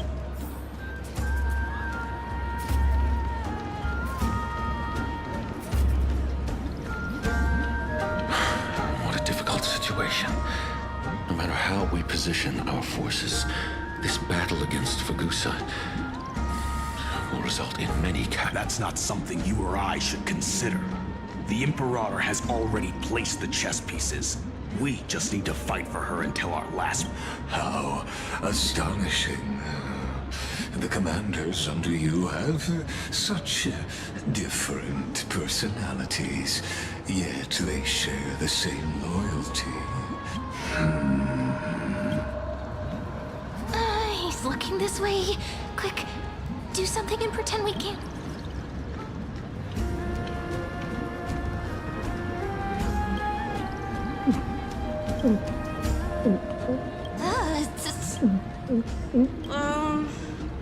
Are you okay? What's the matter? My apologies. I was just checking whether everything was fine with those two distinguished... And it seems like all is... Let us continue our previous conversation. Regarding the soldiers fighting for you, are they aware of the price they must pay for the trial of law? If I recall correctly, you've already lost a bout against Talanton due to offering insufficient sacrifices. You dare mention my name alongside the word lost? Forgive my transgression, great Imperator.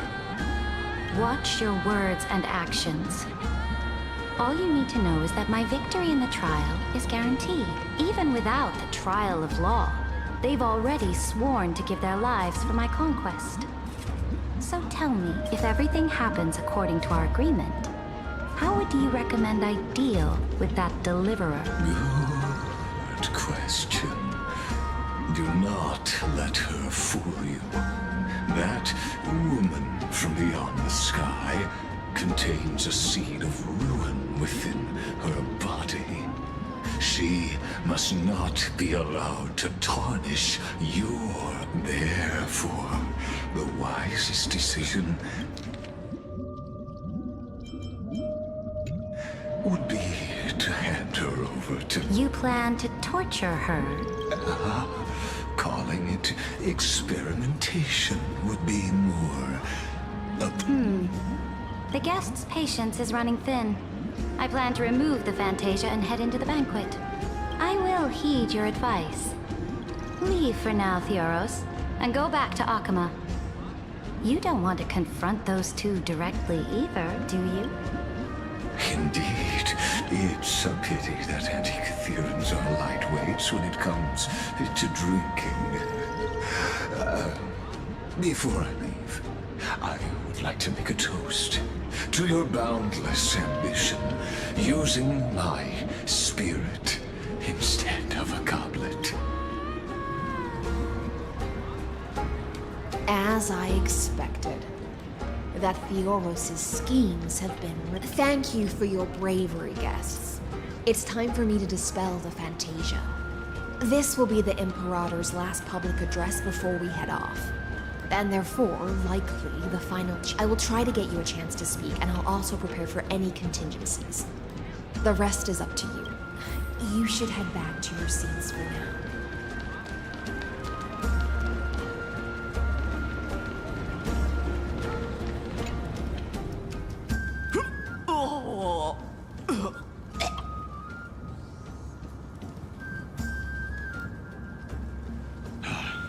The Imperator! The Imperator has arrived! No need for formalities. I should be apologizing for my tardiness instead. The hour draws late, and I trust you have all had your fill of brews. Therefore, I will not observe the usual ceremonies. Any warrior who has fought by my side should have those speeches memorized by now. The Imperator's word is law. Are you out of your mind, Dux Frigoris? The Imperator hates flattery most...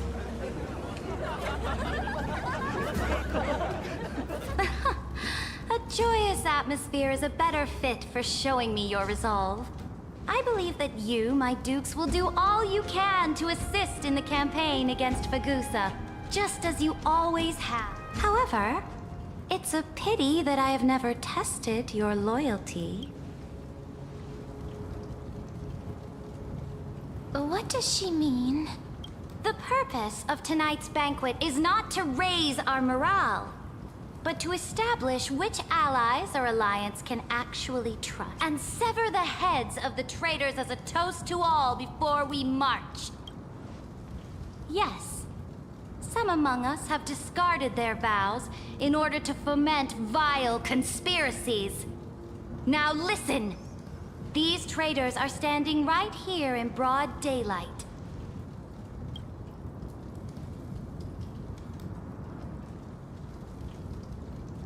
Dux Gladiorum Hycelens. She used the sea siren song to immerse the crowds in an illusion and conceal her whereabouts. She then worked with those from beyond the sky to spy on confidential matters, hoping to rob the core flame by force and harm me, the Imperator.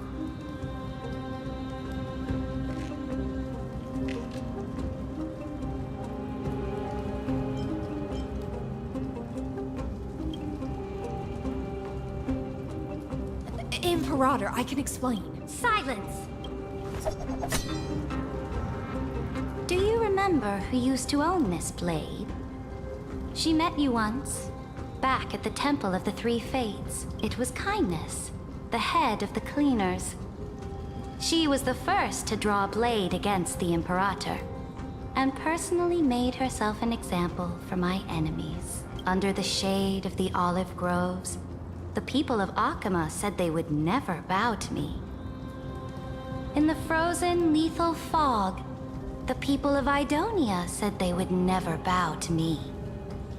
At the beginning of the myriad paths, the people of Yanisopolis said they would never bow to me. But now, they all lie silent. They now fear me as they fear the law. for I am Cerydra, and I am the Imperator. If you have any last words, say them to the Emperor. Then, face her. After I cross this river, it will be a tragedy for mankind. But if I do not cross, then it will be the end of me. If you are ready, then I'll follow you and fight to the last.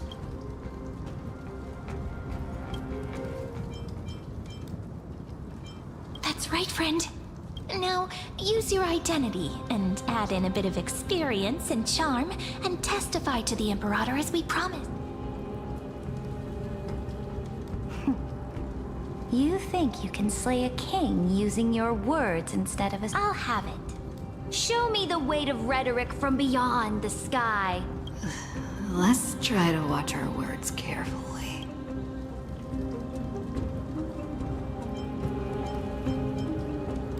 Before I arrived in this world, the Chrysos heir of world-bearing was a young man with the pseudonym of Finan. He came from Aedes Elysiae in order to combat the lies of the Era Nova and deliver Amphorius from the ending of destruction. He lived through history 30 million times, hoping futilely to find a breakthrough. And Cyrene, the young woman standing beside me, also carries an equally heavy destiny.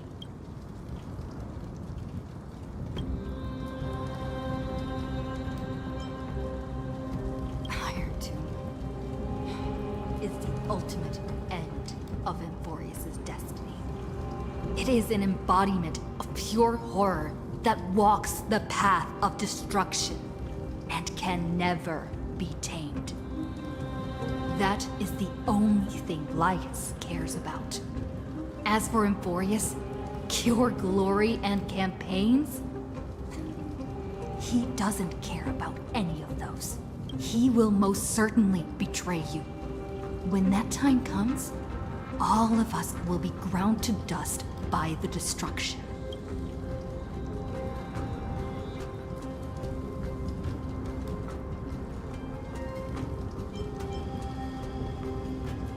I walk the path of the Trailblaze. My friends and I have always obeyed the creed of explore, understand, establish, and connect.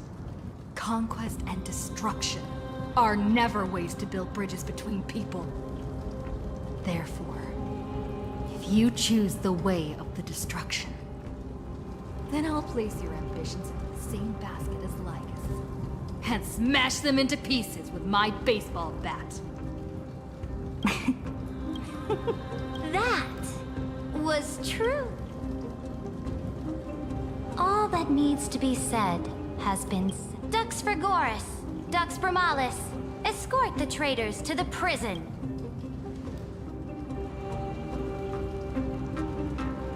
Before the next entry hour, I will give them an end befitting of their betrayal.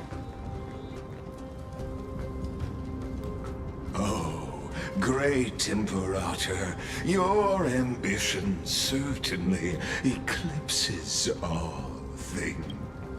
You're still here, Theoros. Of course. As the Theoros, I simply cannot miss this moment, miss witnessing the fall of a nameless one. Or perhaps I am waiting for you to give me an answer. Why would someone as powerful as you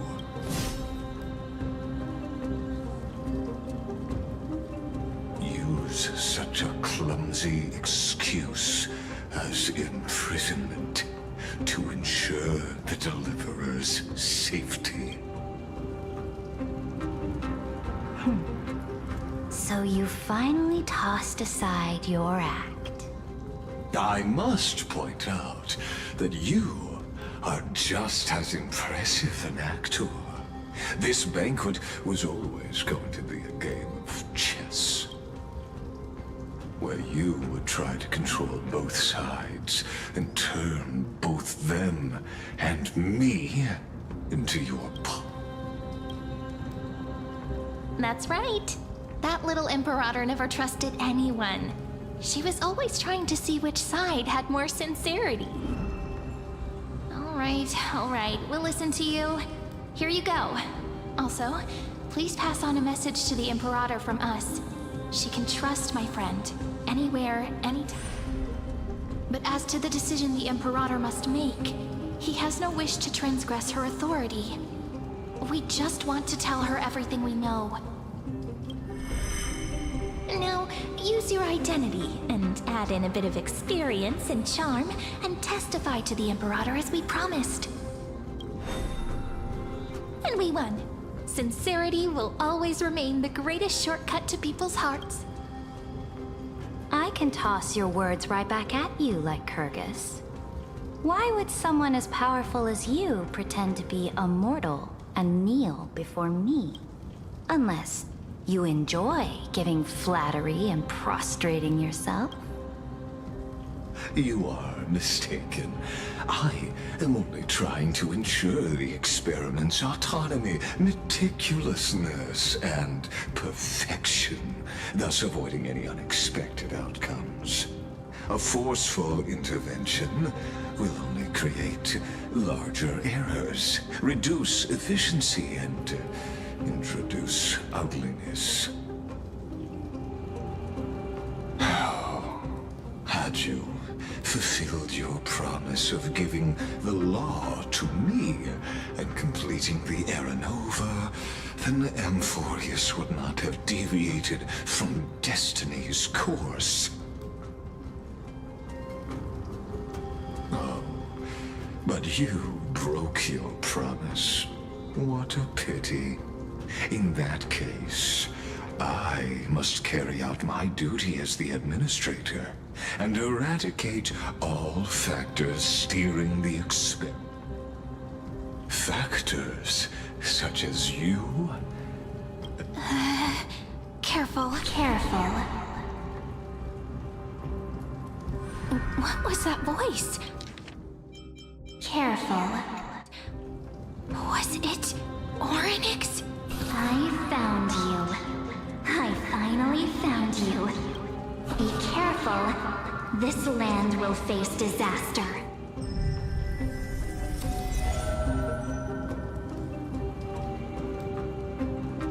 The time of judgment is nigh, my lady.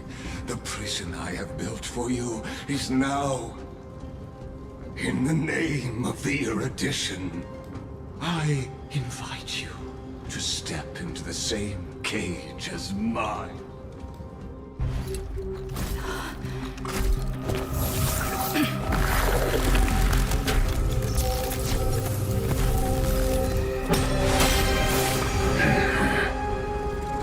What's the meaning of this, Imperator? I did not permit you to act. A ruler is the only one who can decide their subject's destiny. But, great Imperator, what judges destiny is not the ruler, but gods. Don't forget, my realm only allows for the existence of humanity. Moreover, dealing out extrajudicial punishment equates to defying the law, and the culprit is to be sentenced to death. But you have seen how I can erase life from this world with just a clap of my hands. I fear you are still quite unaware of your current situation. Allow me to reiterate. I am giving you a simple choice. To collaborate or to be destroyed. There is no other way. Shameless behavior. If that were true, you would have killed me long ago. You in fact cannot kill me. I guessed it the first time I beheaded you. Because of the law, you cannot be completely destroyed. And the same is true of the Chrysos heirs.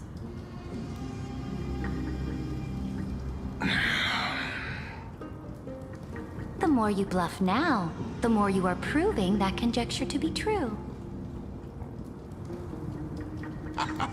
What magnificent foresight.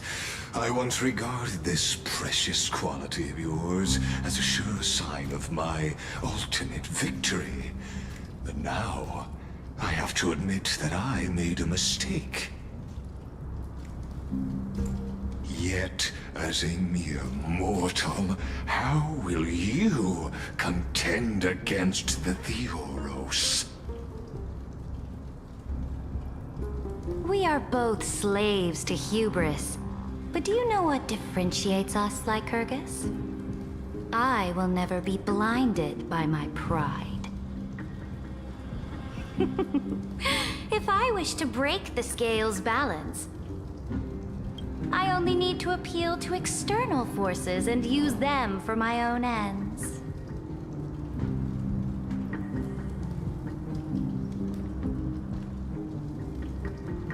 Finally, we get to meet face to face, Senior Society member.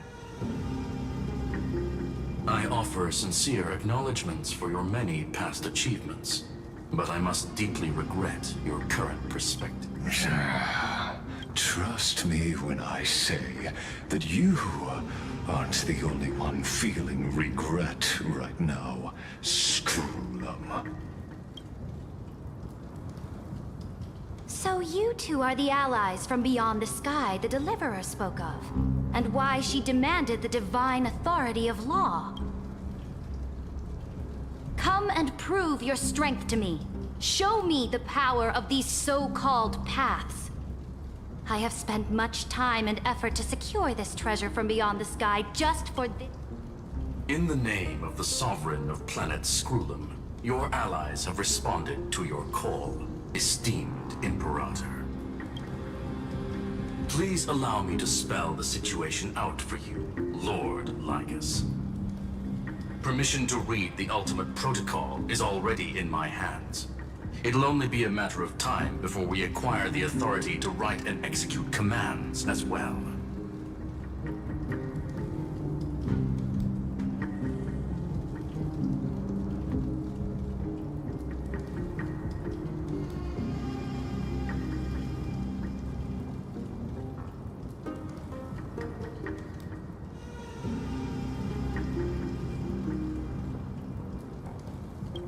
There's no way the flame chase journey will continue after you've burnt your bridges so thoroughly like this.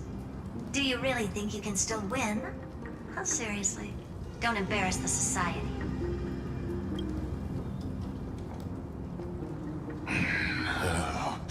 I understand that a near zero possibility does not equate to zero.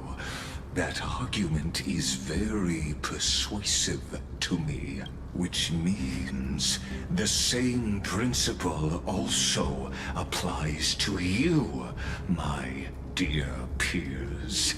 You will never be a match for me in a world constructed through Catorzain algebraic expressions. And as for Era Nova, why don't you entertain this possibility? What if I reduced Akama to rubble and ground her people into minced meat? Would the heroes then once again desire the power of demigods so they could fight against me? Listen, Iron Tomb is fated to be born. You may shackle me and put me in chains, but I have thousands of ways to ensure the destructions descend. And what I just mentioned is only one out of those thousands.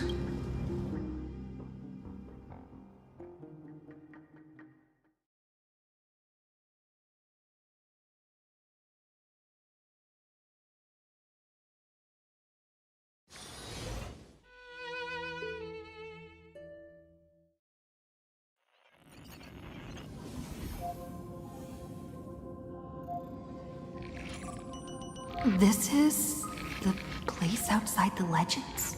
This doesn't feel the same as before. Warning! Warning! Warning! Warning! Warning! Command. Since we parted ways last time, I have modified the exolith into an audience area exclusive to you. Now, I understand your anger, but I cannot allow you to continuously influence the extrapolation's progress. This could, in fact, be a wonderful opportunity for you. From the audience's perspective, you may better observe the workings of the erudition at a macroscopic level in this place where time flows far slower than within Amphorius. You will witness the end of that world. The answer concerning the prime mover of life. The total destruction of the erudition.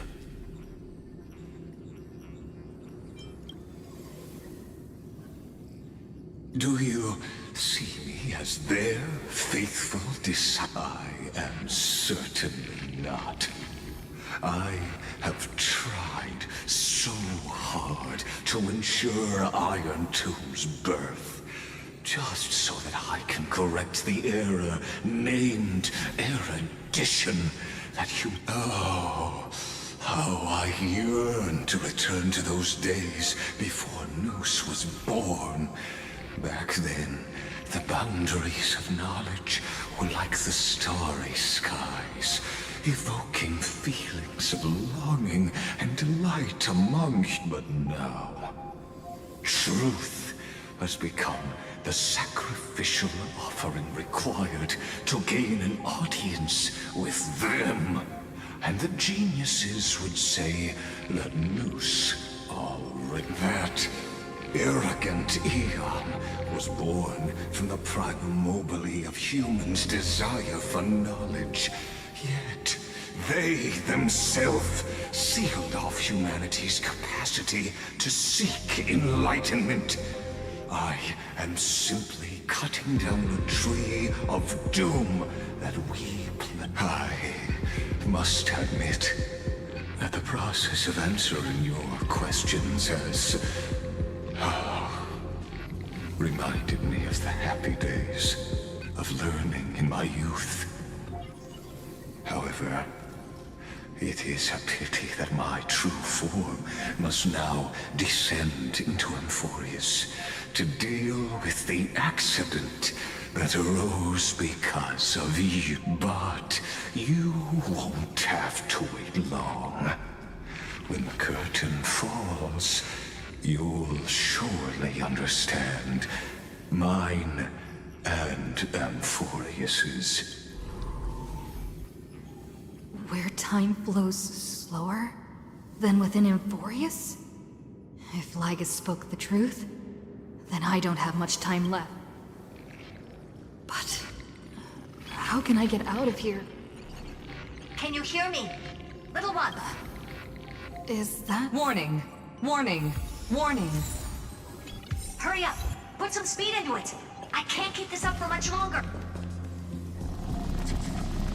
That old Intellitron overlooked one little detail, and Screwy and I finally found an opportunity.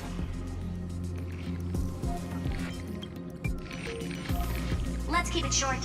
While you were gone, well, in those few years, Amphorius... Yes, time dilation, resulting in an uneven flow. Don't you know this already? Let's stick to the main points. The Chrysos heirs activated the chronocognitive anchor and helped Skrullum and me open a hole in the firewall. We made some adjustments, so he can't attack us immediately, but it won't hold for long. Critical warning. Critical Time is running out. It'll probably take a long time for Screwy and me to completely break this cage before Chrysos heirs have a full grasp of the law. To be safe, we'll continue to launch side-channel attacks on the system to give you opportunities to escape. You need to seize these opportunities. So start moving, and find a way to pull off the magnificent... We detected another path's in... Critical warning. Critical warning. Its power is strong. Use the path's power. Make... Unauthorized communication. Is Cerydra saying a certain path's faction? I mastered the powers of different paths in my previous journeys. Think hard and figure, are these showing my memories? With the Stellaron in my body. I woke up at the Herta space station and gained the power of a world that'll give rise to a Lord Ravager. Would definitely draw the attention of the destruction. The Stellaron in my belly is gonna be super. But what if I end up pulling in the Antimatter Legion? Or the Annihilation Gang? Can they...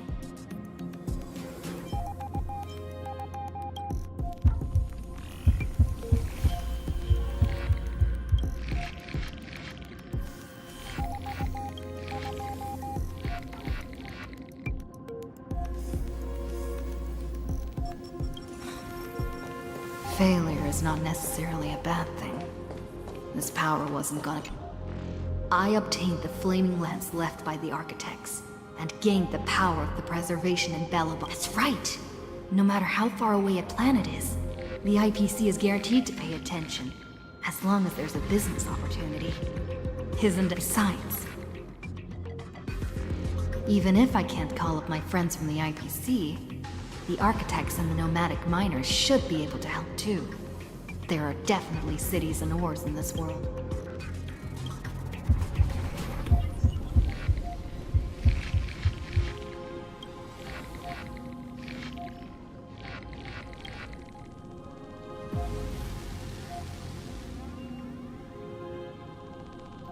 Seems like since Amphorius has no overseas market, I received the Watchmaker's hat in Penacony, and declared war against the Order. Then gained the power of the Harmony. That's right! The benevolent family must still remember me for saving them. There, come, dear hat. I've put you aside.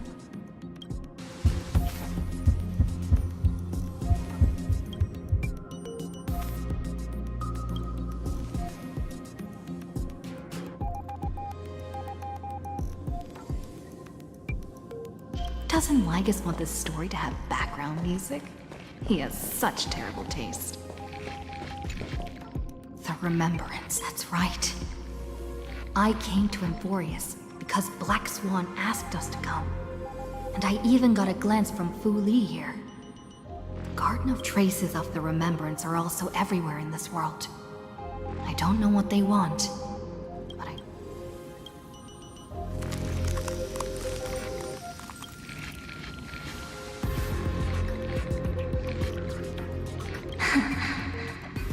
I finally found you. Following the sound of memories. A Pathstrider walking both the Remembrance and the Trail.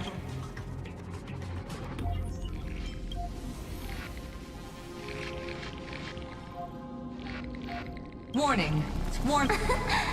Erudition's prison cannot stop us, for we lie outside the logic. Come. Leave the mythos of Amphorius. Waits for you to continue its story.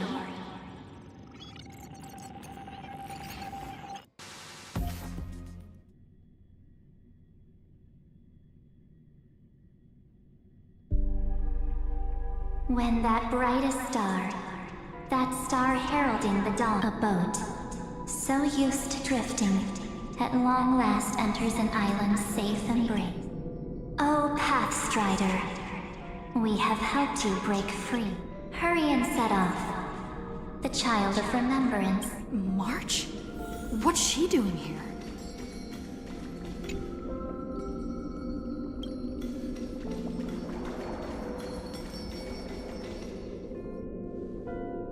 Oh, you're finally here. We haven't seen each other for such a long, long time. My good buddy, I've really missed...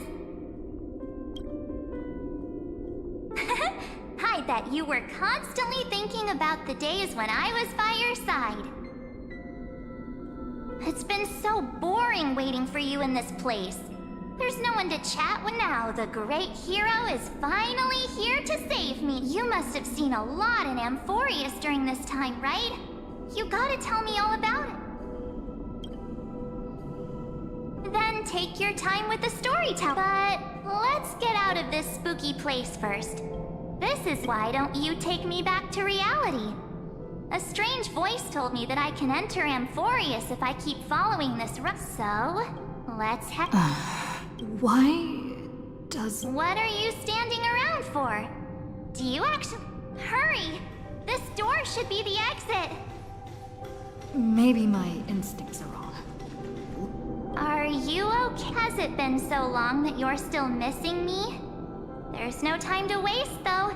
The Chrysosayers and the geniuses are all... No. The discrepancies...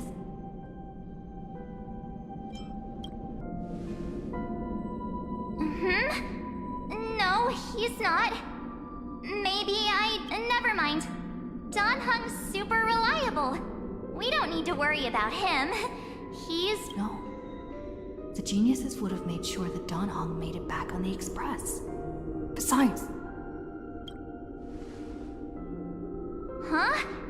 But Amphorius cannot be a... Huh? Isn't Amphorius the world of the Chrysosayers and their hero's journey? I could figure that out in an instant. We observe from the outside. She couldn't possibly know about these things unless... Don Hung told... Something's not right. She's not March 7th. I guess you have something you want to say. Then there's no need to feel things out first.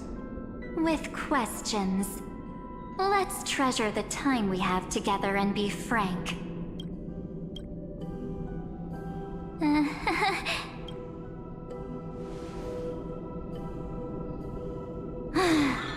As expected. A glimpse of memory is not enough to deceive the bonds of friendship forged between the Nameless. In that case, there's no need for further deceit. You're right. We're not the March 7th you are acquainted with. But we can send you back to Amphorius, as long as you are willing to help us.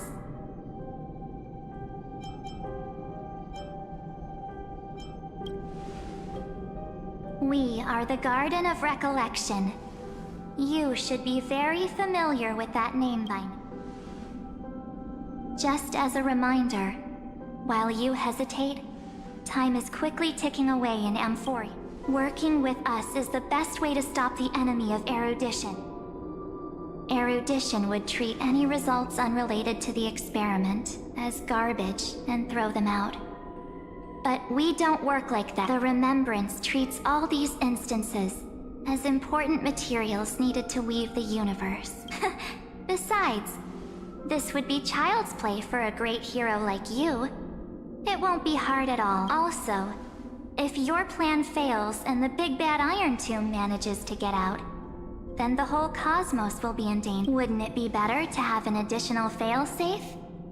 As long as you help the Garden retrieve what we want, even if Iron Tomb reformats everything in the physical plane, we can use Remembrance to reconstruct the entire world. So help us.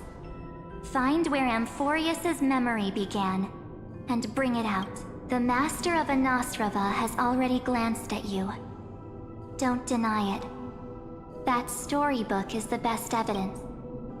Say, you aren't seriously gonna be moved by their pretty words. I am the one who commanded those little ones to lead you out of the prison, but I didn't expect to attract little gnats trying to take advantage of the situation. While Remembrance can help you return to Amphorius, there's no need for you to do it the way they want you to. Of course, there's also no need for you to make any deal. Or for you, this is probably a long time no see. My dear.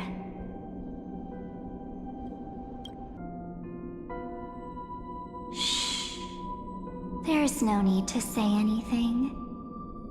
I know. You have so many questions swirling around in your memories at this moment. And you feel so helpless. Put them aside. For now, all you need to do is trust me. Or do you need more proof? That won't be hard. Wait, stop it! They're awake! I'm gonna keep our first photo, alright? Won't come to pass while we're around. And now, The statue. Is that Don Hunter's brother? Oh, did you hear that? She just called me, but I'm not here. Hey, are you sure? Maybe a couple of punches will help to jog your memory. It's as if they all happened just yesterday, right? I don't want to lie to you, which is why I will not use her name. The third month of Amphorius is the month reserved for the Veil of Evernight. So, place me into your memory using the name Evernight for now. I'm happy to explain more, just not now. We might have a lot of time to ourselves, but Amphorius does not have that luxury. If we do not stop erudition and destruction, then the journey you've treasured so much will face the prelude to its obliteration. A countdown not in amber eras, but in days, minutes, seconds. So, take this gift.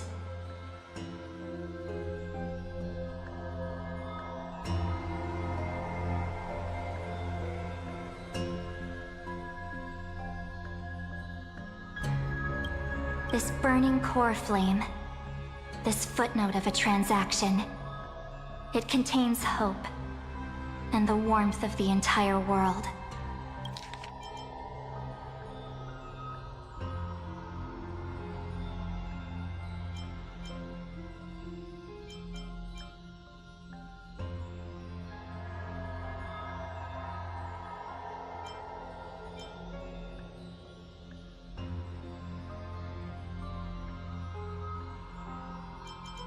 This burning ripples of past reverie.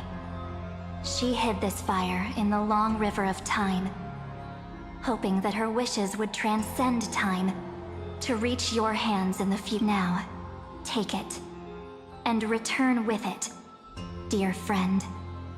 Return to Amphorius, and overturn the final era Nova. Witness the time that stood still for the Deliverer, and the resistance that never bowed to the destiny of destruction over the long years that passed in Then, with this core flame blessed by the remembrance, respond to their hopes and blaze a trail to the... And I will silently watch in a corner of time, waiting for our next I believe the wait won't be too long.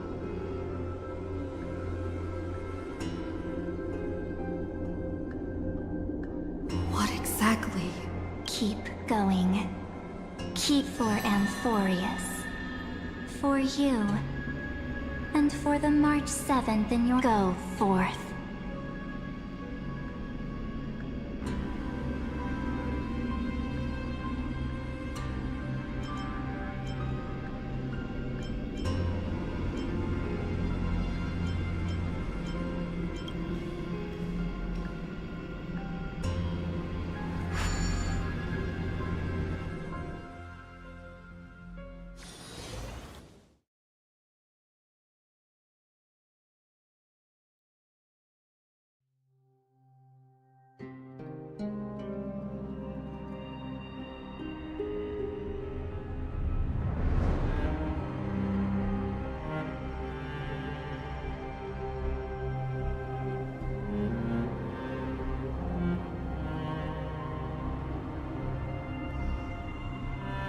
Is this...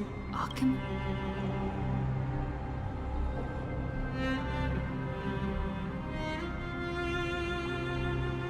No one's here.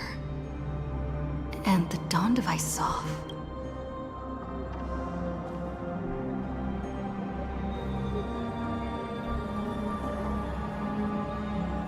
Am I...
The chrono-cognitive anchor?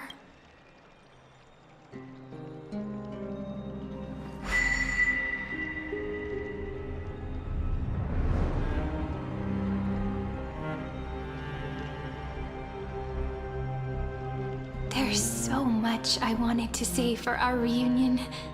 Yet now that you're back, there's only one thing to say. Welcome back, friend. It's been such a long, long time. You must be really confused right now, aren't you? So much has happened in Emphorius while you were gone. But don't worry.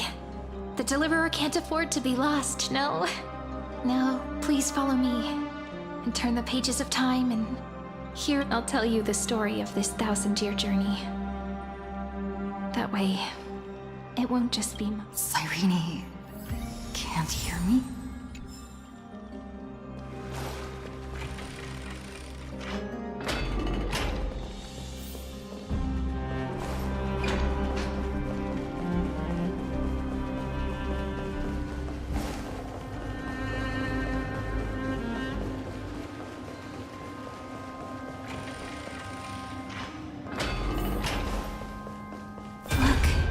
Scenery of the past has resurfaced. Time flies. 200 years have passed since the Deliverer's fall.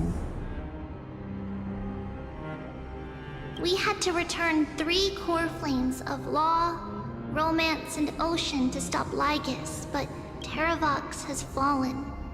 The 2 geniuses vanished without a trace, and Cerydra embraced her fate. Era Nova will come, and Emphorius will fall into the destruction. It seems the key to rewriting the end once again lies in the core flame of Worldbearing. According to the instructions left behind by those 2 geniuses, we must get it into the Deliverer's hands, no matter the cost. We need to find a way to hide the core flame. And we must buy enough time to keep Lygus at bay. About that, Rini might have some good news. She had that dream again last night. But the Titan's voice was clearer that she said, pass the flame into the... Is that a prophecy from Orynyx? She chose to side with humanity this time and hide one of her kin's core flame? It seems Emphorius' fate isn't You're right. History has changed. Humans and Titans are both giving their all to keep this world going. Perhaps a relay across the ages is finally about to begin somewhere out there. Unfortunately, life will never go smoothly. Layden's on that. Like Kyrgyz. He's right outside Akama. Light calendar 3960. Cerydra, under the pretense of a campaign against Vagusa, sacrificed 500 Chrysos heirs to complete the trial of law. This tragedy shook everyone. That same year, Cerydra the Imperator was assassinated, after which Aglaya the Goldweaver took command. Thus began humanity's second flame chase journey, a path hanging by a thread. Come, this way.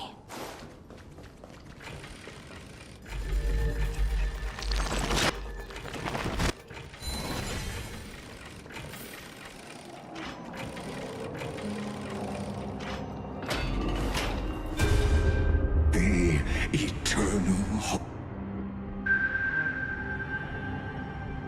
The Memorial Palace lies in ruins. Countless mortals have perished because of you. It's time you learned the cost of refusal. Now, answer my question again. Where is Kefali's core flame? You really think you'll find it by razing the holy city to the ground? From what I see, all you'll get is dust and disappointment. Don't forget, you can't kill the Chrysos heirs mentioned in the prophecy because of law. I have never denied, which is why I now place my hope in the faithful citizens of Akama.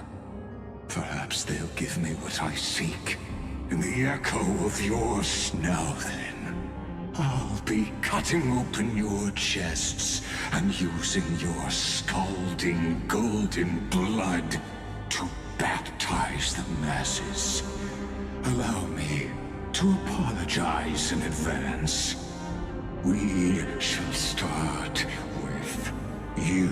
Leave this to me, Lady Aglaya. You must get away now.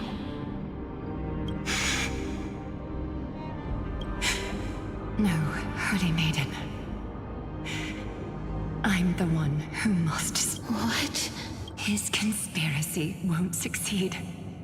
Because romance is ready to make good on their promise to weave an indestructible armor for Amphori. Its name is Solidarity. You must escape with your life and carry word of my death to those still fighting.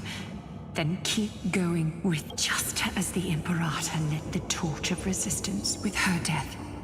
My passing will make this flame ever. Take good care of it, guide it to the future, and place it into the hands of our deliverer. 50 years later, Lygus led his forces again to Akama. He charged directly into the Holy City and razed the Memorial Palace.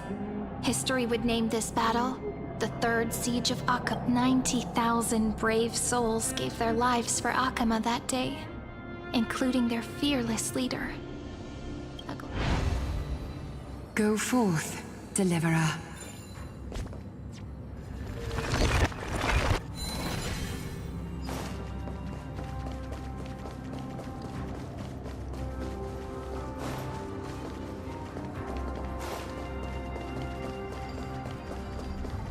Go.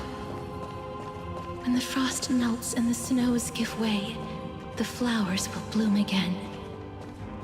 You'll find me there. So what you're saying is... Princess Homebuddy.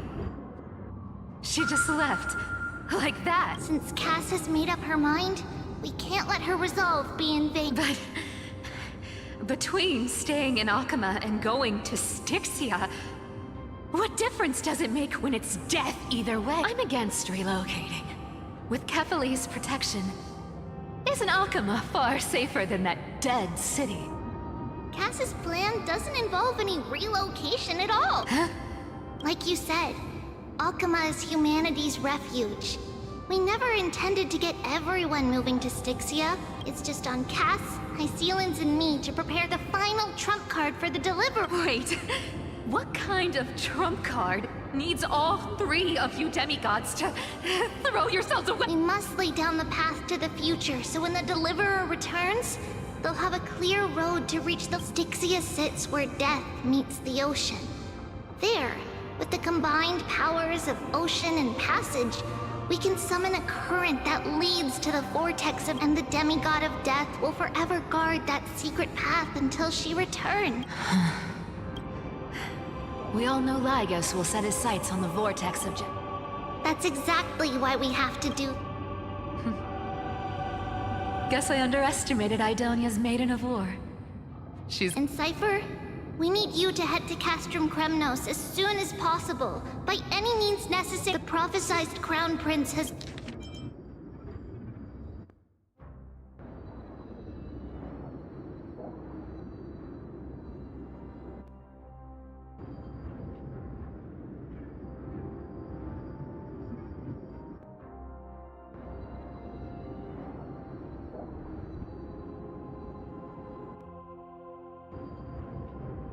has already been born. You don't need to worry about that. I just came back from Castrum Kremnos.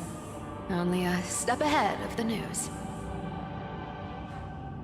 Treeby, something's flying towards Akama, and it's... Ah! What is it? It's the Kremnoans. Their king's already here. With the protection of the demigods Trebios and Cyphera, Akama endured wave after wave of warfare, though just barely.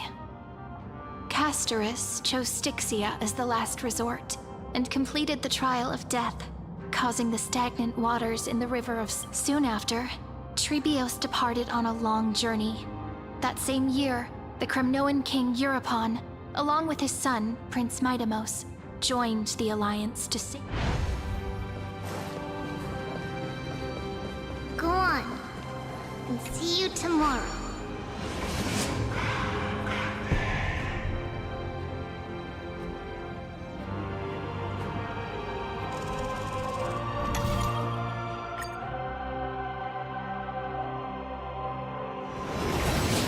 Breaking me apart buys this world even one more second. But it's gonna hurt. Pain brings endless torment.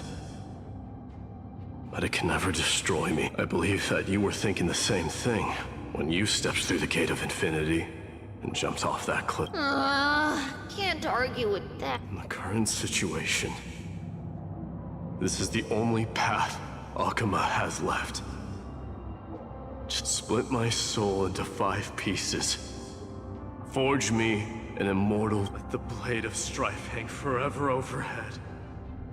Locked in battle with their enemies to the world's bitter end. There's no need to be sad, Lady Trebios. Haven't we already taken great strides towards that promise in this life? My people no longer have to drown in false guidance. Kremnos has washed them. Emphorius no longer needs a god named Strife. So let me shatter the former loss and turn the Lance of Fury back in. By the way, the 7 sages from Grove of Epiphany are already en route. They'll arrive in waves to join the resistance in a couple of days. He has extraordinary insight and fears no sacrifice. This soul-rending ceremony wasn't just my decision. It was his counsel. His wisdom. Watch over him. Through Anaxagoras' ritual, the demigod of strife split his soul into 5. Courage, honor, tenacity, sacrifice. The people held a 10-day funeral to mourn their fallen god king. And through his sacrifice...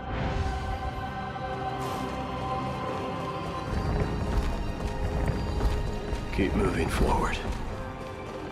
My blood will pave the road ahead for you. Keep moving forward, little Gray. See you tomorrow.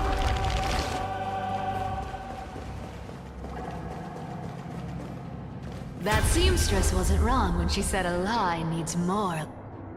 Reason and trickery. Never thought we'd be the pair to finish this final. Can't catch that Tin Man without your little slides. Besides, this is our last shot. Not the time. Don't oversimplify it.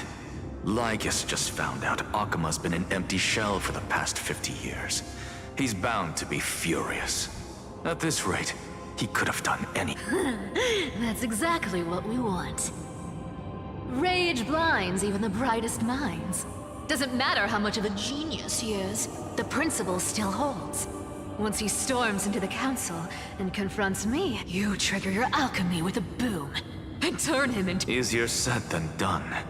You still have to pass yourself, and you really think a human alchemical array can bind a godlike being? That's just no— What? Getting cold feet? Or you just don't believe in the almighty worth of the— Just tell me straight. Can you do it or not? Of course I can. And it'll be child's play. But I've got two conditions. Since this is the final act, if we're doing it, we go all in. No. Oh. First, shift the battlefield to the vortex of Genesis. It would be more convincing if the Deliverer were to appear there. Besides, the vortex is cut off from the world. No place in Amphorius makes a better— If you pull that, wouldn't our Deliverer have to face tank Lygus as soon as they come? That clash is inevitable. All we can do is create more chances for her. The vortex belongs to Fagusa in the first place, remember? And there happens to be a demigod of ocean among the few survivors. Loop Hyseland's in. Let her join the final act. I'll transmute myself into a Philosopher's Stone and embed myself into the— And when the time comes, she needs to shatter me and scatter that stone's ashes into the ocean within the vortex. I guess people weren't wrong when they said you're insane, Grove. I've got no idea how to outwit a reclusive genius. But making an anti-Catheran suffer? The demigod of reason has 10,000 ways to do just that. And what I just mentioned was— So what exactly does your formula do? Now that would spoil the climb. By now, Hyacinth must have completed the Sky People's ritual. Since that Theoros loves a good performance as much as I do, let's make sure he enjoys our As for how the Deliverer will complete the Era Nova, well, that will no longer be our concern. It was the last battle known to the world, initiated by two demigods least suited. In the end, reason and trickery kept their word. At the cost of their lives, they sealed Lygus within the vortex of Genesis, where he remains to this day. Go forth. Finish the greatness left undone. Quit overthinking! Just run! Keep running. That'll be it.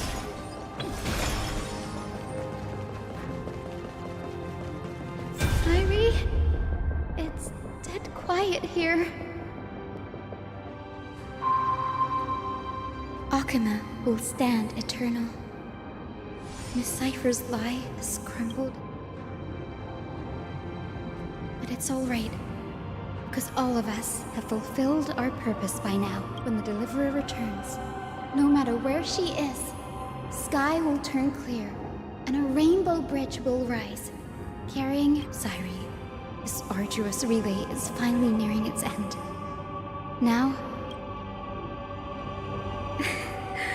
No, after all, it was you and her who lit the first spark.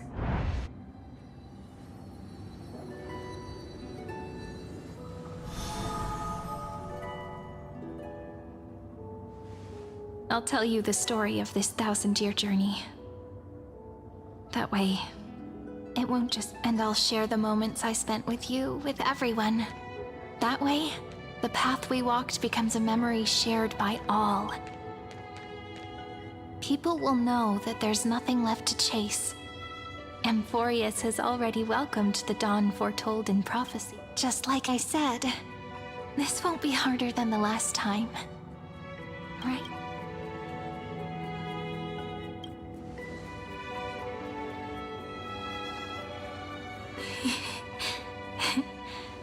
I wonder what kind of expression you're wearing right now. Probably the same as... If I have the chance, I'd love to see it. Because it's really been far too long since we parted.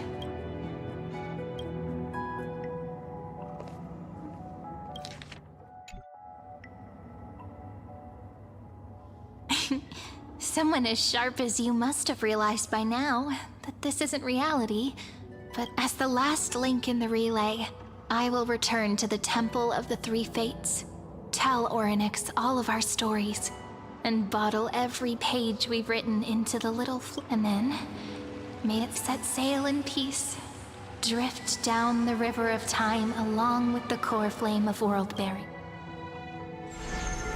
Just like the first time we met, even though this cycle has no demigod of time, time has always stood on humanity's side. This is the only way to make sure that the Era Nova won't happen before you return. Even though this cycle has no demigod of time, time has always stood on... And the only way I can safely entrust the completed final flame chase journey. After all, the new world will be born from your memories, and the protagonist of this story.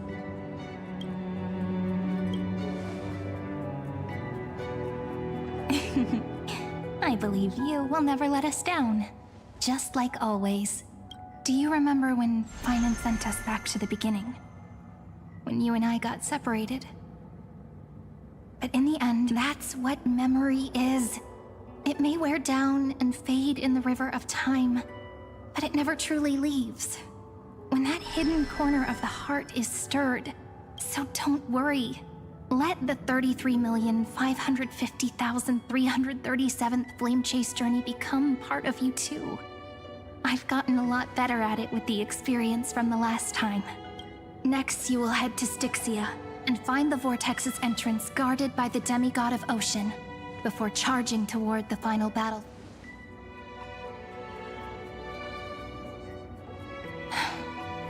Don't worry. I'll be with you. All of us will. Even Finan.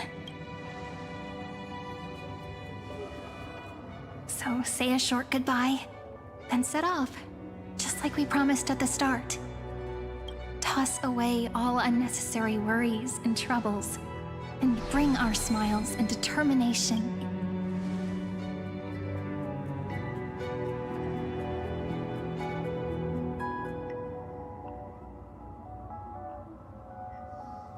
The last baton. I wonder how long you'll have to wait before passing it on to her. No matter how long it takes, it's okay. Waiting is what I do best. After all, it took 33 million cycles for her to arrive in our world. What's a few moments more?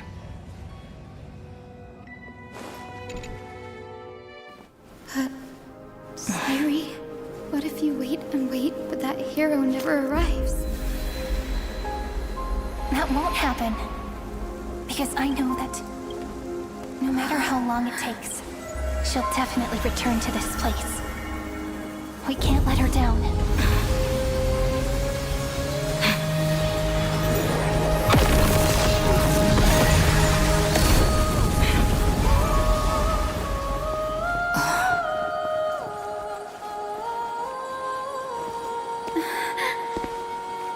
Sky shall rain rays of dawn for you.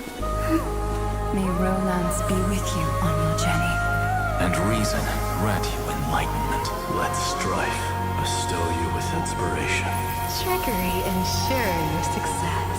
Allow death to protect your soul. And at last, let passage point the way forward. Well, time will remember the Trailblazer's journey.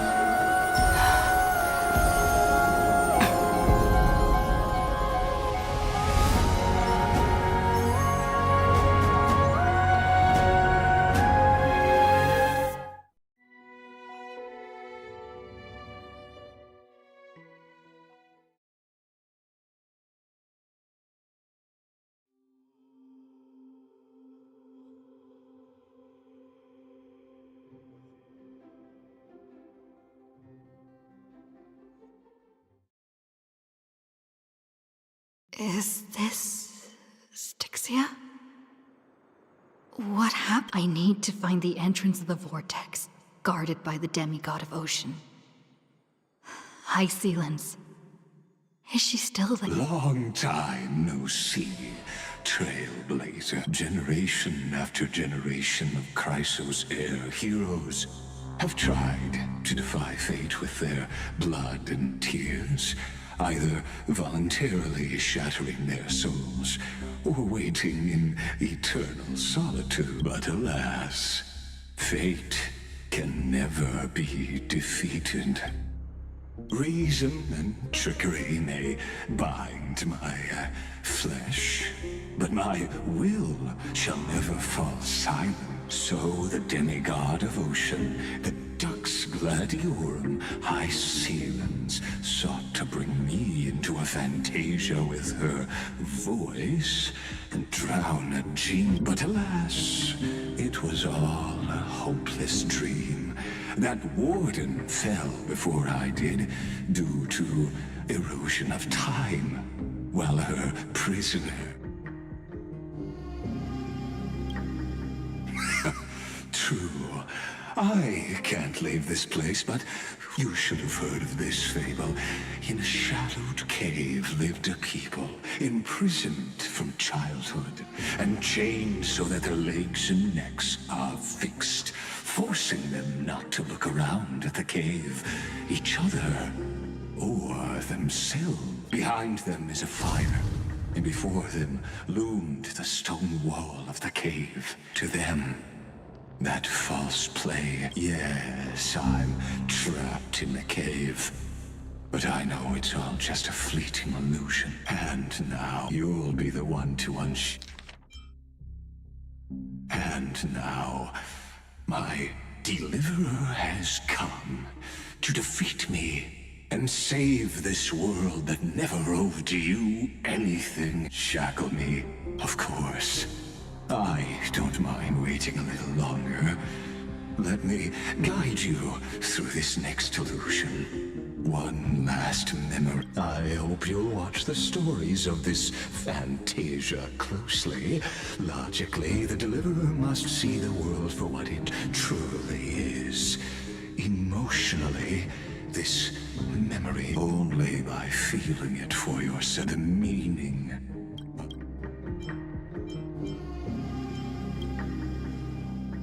To your unshakable resolve, I can the prisoners in the cave learn to see the shadows and echoes for what they are.